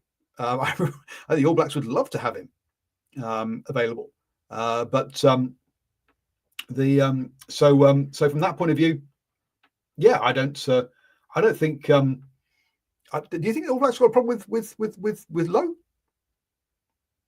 No, I don't think so. No, I think that was very much directed straight at Sexton, wasn't it? That was very much a direct thing. I think maybe guys like Omani, that sort of character, the true green-blooded Irishman. I think there might be a little bit more directed to him. Remember he called Sam Cane a shit Richie McCaw. I think there's still a bit of angst there as well. So, maybe with some of those guys in the pack, I would think. Again, that's funny. I like that call. Oh, sure, but I think it's great. It's something that they're going to. It's something that's going to keep the rivalry, right? Hey, I got no problem with it. No problem. Hey, for what these comments have done and how Ioane reacted in this match, give me more. He led the haka. That was okay. And he was just fired up right from the get-go. He wanted to prove a point, and I think Ireland wanted to prove a point against him too. There was a lot of defense was targeted at him when he had the ball. To me, Rico stood up. Sure, he took a few hits, but man, he did not go down without a fight. He took some hits. He really put it all out there. I think that was his best performance in an All Black jersey outside of being a winger. I mean, yeah, easily. He was really up there, led the team. I even saw him in team talks, leading team talk huddles. I've just never really seen that from Rico ever. No, I've not seen him as be as that kind of, as you say, as that kind of player. Ultimately, Irish players don't care about Rico, Sexton drama, or media beat up. No, Sexton's a big part of the squad still. I'm sorry, but no, it's still part of that is still part of between. Do they wish that Sexton had perhaps not voiced as much in his book? Maybe, but they understand, hey, that's how you sell books, right? I feel like the All Blacks embrace that a bit better. I think the All Blacks have absorbed that as a team. Just the things that they did to kind of focus that as a point, not only I guess for the rest of the team as well, but they seem to have brought that in as a bit more ammunition. Not like they really need any more ammunition, but I don't know. That just seemed to be a boost to him, but they seem to have targeted that as a way to focus their game around. It's a weird thing to say, but it really did seem like they brought that on board for the whole team. I would, it's the in talking of rivalries and stuff. There is the Wallaby, so the Wallabies rivalry and the Bledisloe Cup, and it's more about the Bledisloe Cup than rivalry, I think, at the moment. There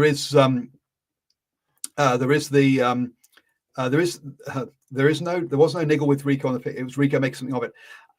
Okay. There isn't any niggle with him because he's so far away from the ruck. If you're at the ruck, Peter Omani and stuff, there was plenty of niggle going on there. But if he got involved in one, if he was close into a ruck, there would have been some. Where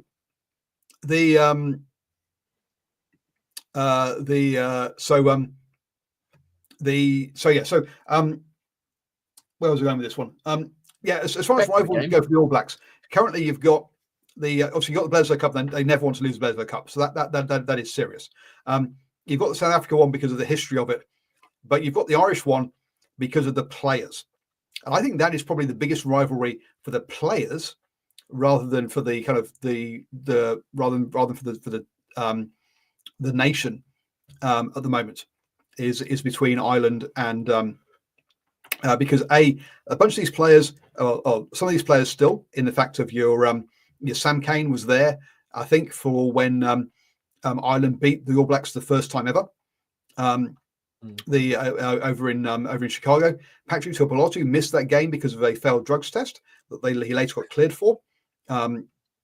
So we've got players who were around and do remember losing for the first time ever to Ireland, who are still part of this squad, right? So to me, I think that's probably the biggest rivalry. Whereas if we go back to your Richard McCaws, your Dan Carter's, that crowd, their biggest rivalry was, we are not losing to France again in a quarterfinal, right?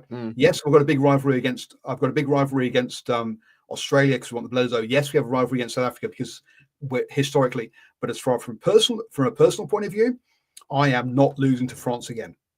And we saw that so I think for this team, Ireland has become the kind of the Richard McCaw kind of France team, as being that sort of that personal rivalry for them. Yeah, no, I couldn't agree with you more. Yeah, it has become exactly that. Like the France thing was, yeah, that's a good comparison because that was a very targeted sort of thing. I think Australia and South Africa will always be All Black rivals, just historically, and tournamentally wise as well. But when it's you see it this week, right, or this weekend just gone, the Southern Hemisphere comes together. We're all supporting the Wallabies. We're all supporting South Africa, Argentina. We're all supporting that because although they're not traditional rivals, you'd prefer to lose to South Africa than you would to England or to Ireland or France or any of those nations. It collectively splits you into almost, that Southern Hemisphere Lions sort of, conglomerate of teams and the old Northern Hemisphere ones. So it's a different sort of, it's a different game. It's a different game. But yeah, I agree with you 100%. Yeah, this is the France. This is that 2010 sort of France or late 2000s, isn't it? When that World Cup for this team. And it's good. You got to have a target. Look, the first time they won a series here, losing that game in Chicago. Yeah, Ireland has certainly got that target on them. And it will change, like a lot of those guys, like someone said in the comments, that Ireland team is very old.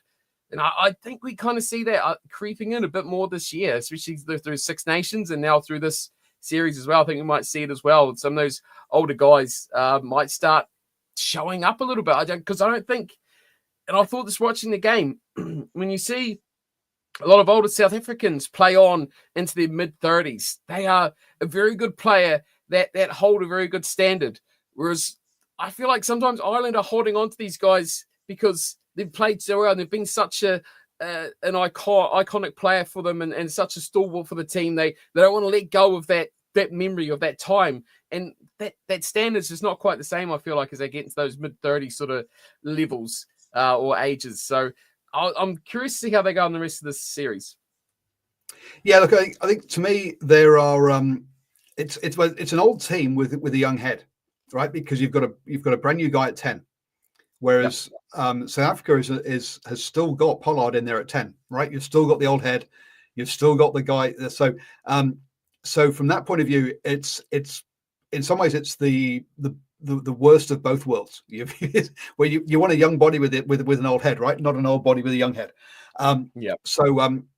So yeah, perhaps they are going to lots of points here that that it's a very Leinster dominated team. So look, they can't blame themselves for being rusty because they play with each other all the time anyway.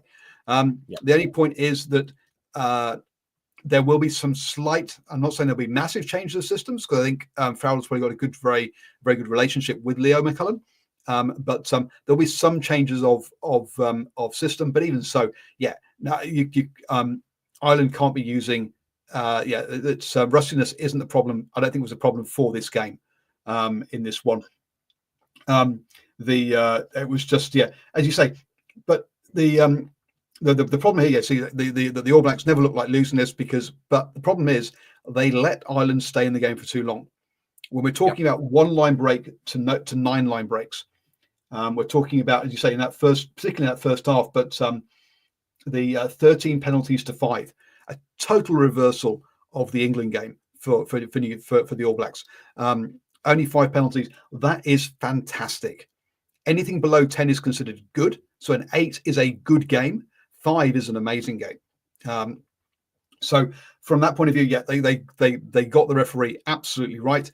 Yes, they perhaps I'd say they had a bit of a problem at combating numbers breakdown, but the behavior. Look, those tackles off the ball didn't happen this week, did they? There was a big change from last week. Did Ireland was Ireland having dummy runners? Absolutely, every team does. I think that last week that they tried to be too physical against England, that was a problem, and that led to those hits. But I could be wrong. So look, this was a game they should, as you say, they should have won by more than 10 points. When you look at those stats, unlike that other game, the Italy-Argentina game, where all the stats were the same. This one is the stats are heavily in the All Blacks' favour, but they only won. But they, I guess, in inverted commas, only won by 10 points against the best team in the world.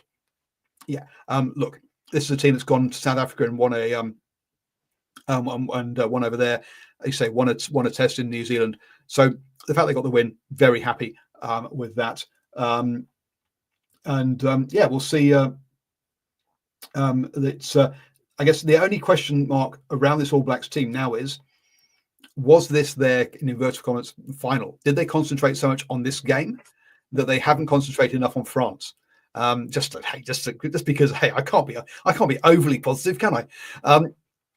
So will that again, you're talking about Sueli having to back it up for the Wallabies. The All Blacks also have to back this up as well. They've backed up that they've improved leaps and bounds from that England game. They've turned around the penalty count whilst keeping the attacking stats in their favour. So they've fixed the problem from last week from this for this one. The France game, again, they've got to back it up next week, and then half the team can go on holiday while the other half play while the reserve play Italy. They can go and have some nice Italian wine somewhere on a coast or something and enjoy themselves. Hey, look, I'll go through my last points for this game because I want to tee off from what you said as well. I feel like the All Blacks significantly, I actually wrote significantly, learnt from their experience against England. The way that they played the game, the way that they used their game plan, I thought they were definitely showed what they learnt from that last game. So I think that was a huge difference from them to be to come from that and actually show that they took what they didn't do well from that game and so quickly change it off as well. So that was really good for me. I did look. We talk about we don't be critical of referees, but I'm going to be critical of Nick Berry in this game. Get out of the damn way, man! How many times was he run into? Like that irks me, right? Make bad calls. You know, we're all human, but dude, just stay out of the way of the play. That is something that gets up my nose really, really badly. So I'm gonna burn him for that one because I thought he was really in the way of a lot of plays a lot of the time. My big focus on this game, and we kind of talked about it earlier, was Almua starting. It concerned me. Look, he was good. He wasn't fantastic, but he didn't lose too many lineouts. The All Blacks put pressure on the Irish lineout, who were without their starting hooker, playing Kelleher in there. So they were missing their best hooker as well. So it was a bit of a tit for tat on that one. I think Moore really had a great game. And the fact that he played until the 79th minute shows that, you know, they really did have the faith in him. And he actually, again, another player who took on the last probably 5 or 6 of his test matches where he's actually gone, hey, you're going to be the guy now. You can't just sit on the bench for 70 minutes and then come on and just celebrate the win. So I think it's good for him. We need him to be a lot better. As you can see, the next guys are not so great in that sort of level, pushing on through from there. I do want to, okay? Now, this is something, there's someone in the chat here mentioned mental toughness or something along those lines. I think it was Craig. You'll have a fun time finding it. But this... Actually, the scrum. Yeah, Irish scrum was garbage. And having to bring, I think it was Finlay Beelum back on, was massive in that game. I think that injury that had to bring Beelum back on made a massive, massive difference for the All Blacks, taking it away at the end there. So, right. Mental toughness. And I think this was a mentally strong, Craig said. I think this... big thing that told me exactly why the All Blacks were mentally stronger than Ireland in this game was the celebrations. Okay, now England do it terribly as well. Ireland, and I know the media is jumping all about this, but watching this game after of course reading it live, I took a lot of note into how they were acting around this. And I don't know if you took much notice in it, but when Will Jordan scored that try at the end, which pretty much sealed the deal, right? You comfortably say, took it out past that 7 points, you'd comfortably say, like, the All Blacks are probably 80% chance of winning this game. Did you take notice of what the All Blacks did and how they celebrated that? No, I didn't really notice that. I mean, there was still 10 minutes to go, so there was time, but... It's fine. It's fine. But the way they celebrated was high fives, bit of a beer hug. Yeah, woohoo.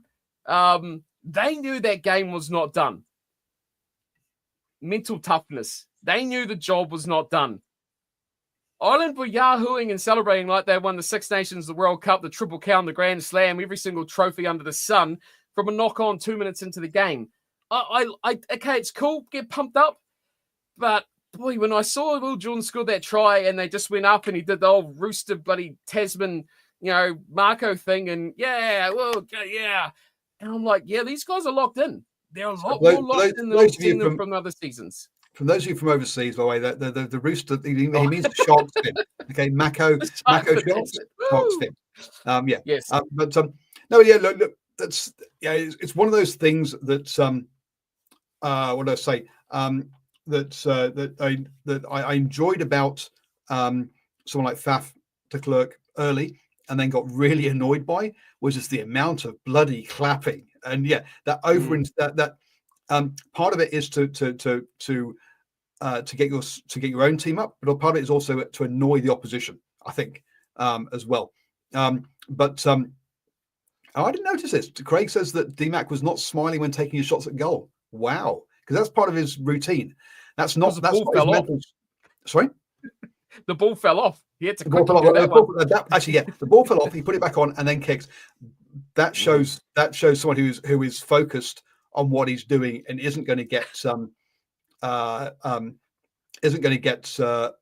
knocked off his stride. The fin for Fabian Holland is the Dunedin Sharks club side. Okay, we're talking about some other players. But anyway, that showed that he was focused on what he was doing and wasn't being distracted by everything else. Right? That was very good. To me, there are ways of doing it that work, and the ways of doing it that actually, where you lose control, and it's different players for different things. Some players do it very well, and it deliberately puts off things rather than so some players can think about it too much as to, I'm playing the mental game. No, play the game. If you can play the mental game whilst actually still playing the game, that's fine. But if you get distracted from that by trying to play the mental game, then sure. There are some. There's a right place and a right time to do it. Like the one I remember the most, the best, it was Tonga beating France at 2011 World Cup. Remember Tomalolo? Remember that big ball prop they played for the Chiefs, I think. Sione Tomalolo absolutely gave the French front row, beep, beep, and beep. He gave them utter stick. Like 79th minute of the game, France attacking scrum 5 out from the Tongan line, and that Tongan scrum demolished France. And they gave them, man, there was Chahu Wahu Wihis. Fair enough. You just done something incredibly critical to ultimately win that game. That to me is like, go crazy, man. Go crazy. And James Lowe's kick, you got to get pumped up for that. That was an absolutely phenomenal, freakish, the rugby ball. That's what it does. It was an incredible kick. James had a cracking game, I thought. Oh yeah, on his kicking. As a winger, not so much. I don't think he's impactful as a winger as he used to be. He's lost a bit of that elusiveness and pace in that. But when a team knocks the ball on and you're inside, you're defending in your own 22. The opposition team knocks the ball on. Come on. You're still a bad scrum away from being in a worse position than you were before. I just feel, it is all gamesmanship and one-upping the other team and stuff like that. But I think that, England were a bit over the top with it last week. And I feel like Ireland were a bit over the top with it this week as well, especially when you're behind, If you're hanging on to a lead, and you get a big call, I can get it, and I think it's a bit more impactful because the other team ultimately a bit more disappointed because that was a chance. When you're down by 10 and the other team knocks it on inside your half, it's like, it's not really a chance for you to score. You're still 60 meters away. Come on. And it makes you look like an utter dickhead too when you ultimately lose the game. And you're running around giving the big fist bumps and head bangs, and it's like, well, you lost, mate. Look at the scoreboard. Yeah, well, that is at the end of the day. If you can stay out of all of that and you cannot be affected by it, at the end of the day, look at the scoreboard. It's the ultimate response to anything. Yeah, right. Because you are out there to win the game. You are not out there to you're not out there to put in the biggest hit. You're not out there to force a knock on. You're not out there to win scrums. Who cares if you lose? If you lose every single scrum in a game and still win 3-0, you have won the game. Look at the scoreboard. Who cares? Yep. So yeah, that is the ultimate. But yeah, I don't really care that they celebrate. It's like whatever. The big thing from my point towards that was that the All Blacks seemed locked in, and they scored that try, which that was a killer time to score that try, and to be quite calm and collected. They celebrated a little bit, as they normally do, but there wasn't anything over the top, and that to me was like, yeah, they ain't losing from this point because they were locked in, and you could tell the focus was like, yep, okay, now we've got a lead. There's still work to be done. Like I said, there's 10 or so minutes to go. There's still work to be done. That to me was a very, very positive thing because they weren't letting that focus go away, which they have. Yep. The last 20 minutes, not scoring a try for 6 games or something like that. Big, huge. Mental, not scoring a try in the in the whole of the rugby championship or something like that. Yeah. That's what the Japan game didn't count for that. Right, let's be honest with that. But to do it, to finish off against England and then to do it again this week against Ireland shows that they have clearly. England have that problem, right? England had a similar have got a similar problem. So to a certain degree, yes, that showed we're in the right direction. This game shows, look, we've figured out that last quarter, and we've come up with a better way of working it, however that might be. And can we bottle up that Damien McKenzie as well? Just that Damien McKenzie from the game. Can we just bottle him? That was going to be my question. Okay. Next week we have got Damien McKenzie and Cody Taylor coming back. Next week we have Bowden Barrett and Cody Taylor coming back. Do they come straight back into the team, or do they come onto the bench?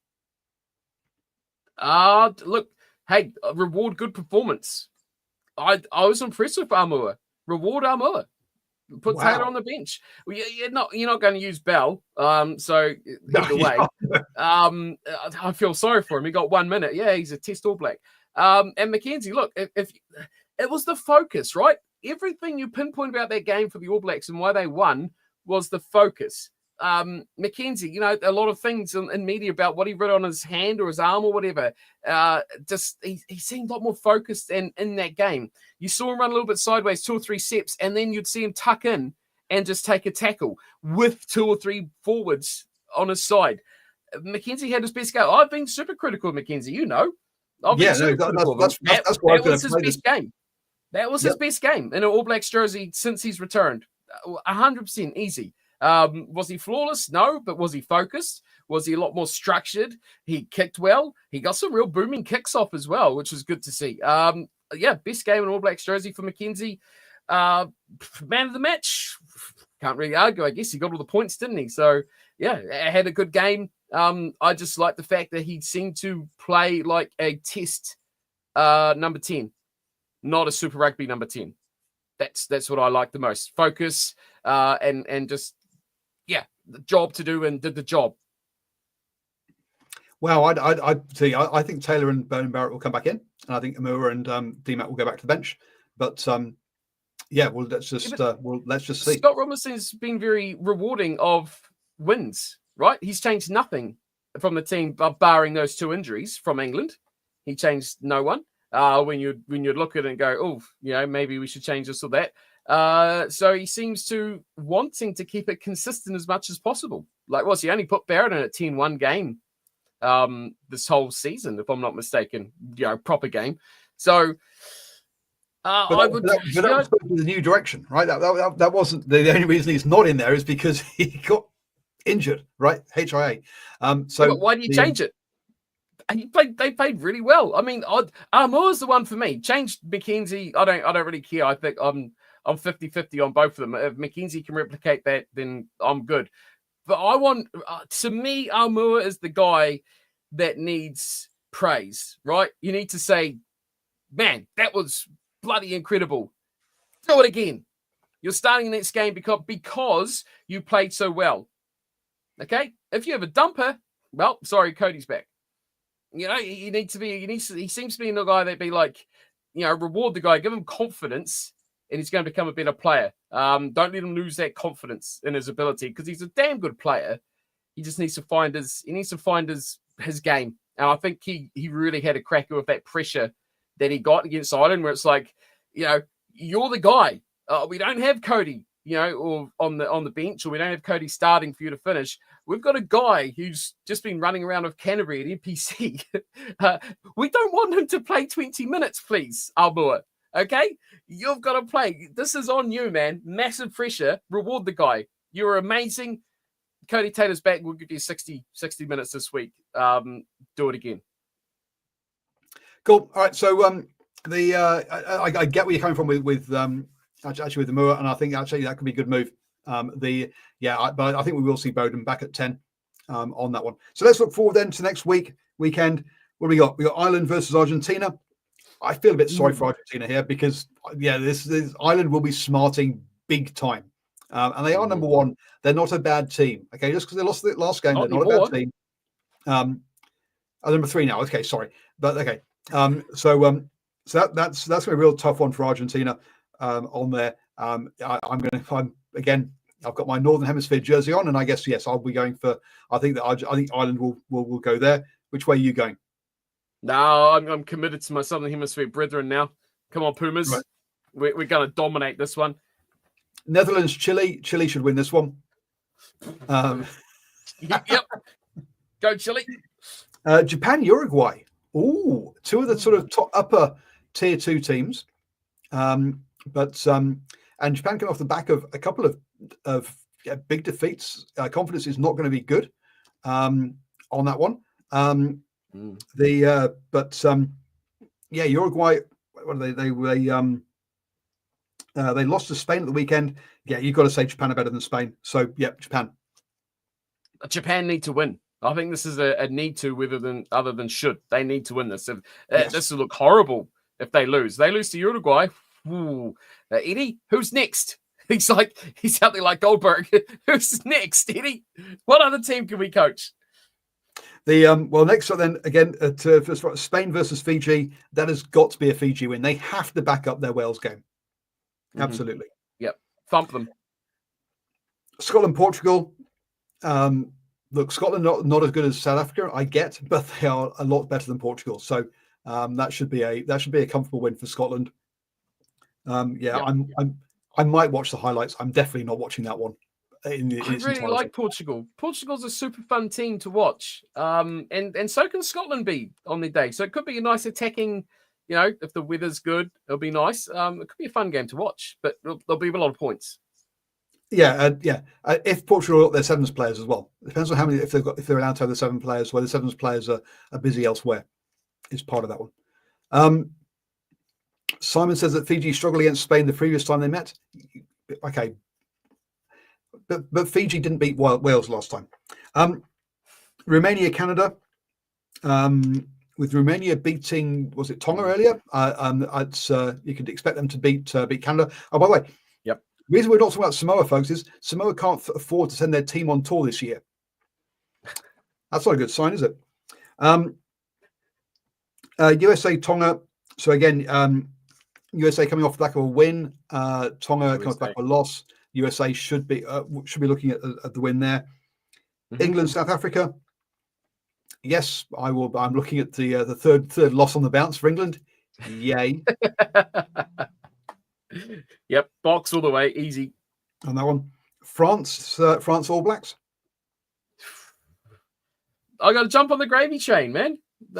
Look, it's been a great tour so far. Let's go one more. I'll back them to do it. That one's on a Sunday too, isn't it? Sunday morning. Yes. We'll be watching it. We will be watching it for sure. I'm excited to see France because I think they're going to be a very different challenge to what the All Blacks have seen from England and from Ireland.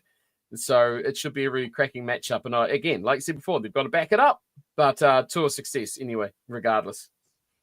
Yeah, look, I think I'm a bit concerned that actually this weekend, the Ireland was the players' focus and that they won't be as focused in this game.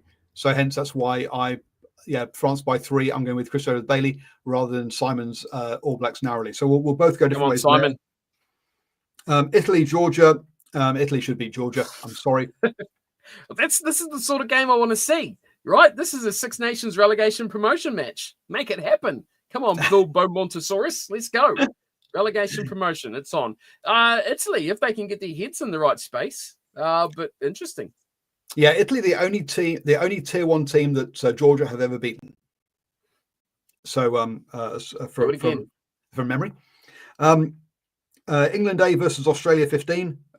God knows, in all honesty. Australia. Wales versus Australia, and you got to go Australia on that one because Wales, my word, they are in a bad place at the moment. And Australia look like they might have actually clicked a few things. Maybe Joe Smith has had enough time now to actually get some of his stuff across that one. Georgia's beaten Wales. Actually, sorry, Simon. Thank you. They have also beaten Wales. Thank you for correcting my. Now you remind me. That was part of that was pre-World Cup. So that's our very quick preview or predictions for next weekend. We will be back next weekend, next Monday. We will talk about Ireland, Argentina. We will talk about England, South Africa, France, New Zealand, Wales, Australia at the very least. And if one of the other ones catches our fancy, we'll talk about those in a bit more depth as well. Cornflake, are you doing any live streams this next weekend, do you think? We'll be doing the All Blacks game. I'll be up at whatever time that is. 9 a.m., I think. 9 a.m. Check out Cornflake's Twitch channel for the live watch along for the All Blacks one. I have to work next weekend, like every bloody weekend. So Sunday as well. Could be illegal. I've got to get around my supermarkets on Sunday. So I'm sorry about that. So I probably will not be watching that one live, unfortunately. Will Hong Kong overcome Brazil next week? No. That's my. We say with absolutely zero knowledge actually as to how good I have seen Hong Kong play in live at the sevens, but I've never seen them play 15s. I'll be honest. So anyway, there we go. Can Australia do a Grand Slam? Yes. No. They cannot beat Ireland. They cannot beat Ireland. I'm sorry. Is Cornflake only doing it on Twitch? I'm not really a Twitch person myself. Yes, the reason he's only doing it on Twitch is because on YouTube he'll get taken down. So Twitch, copyright issues by doing a watch along, even though he's not showing the actual game. So yes, so copyright on that one. It means that it will only be on Twitch for the watch along. And so we've gone on way too long, which has been a fantastic chat. I've really enjoyed it. And we will be back next week to talk about those international games. Stay safe, everybody, and enjoy the rugby.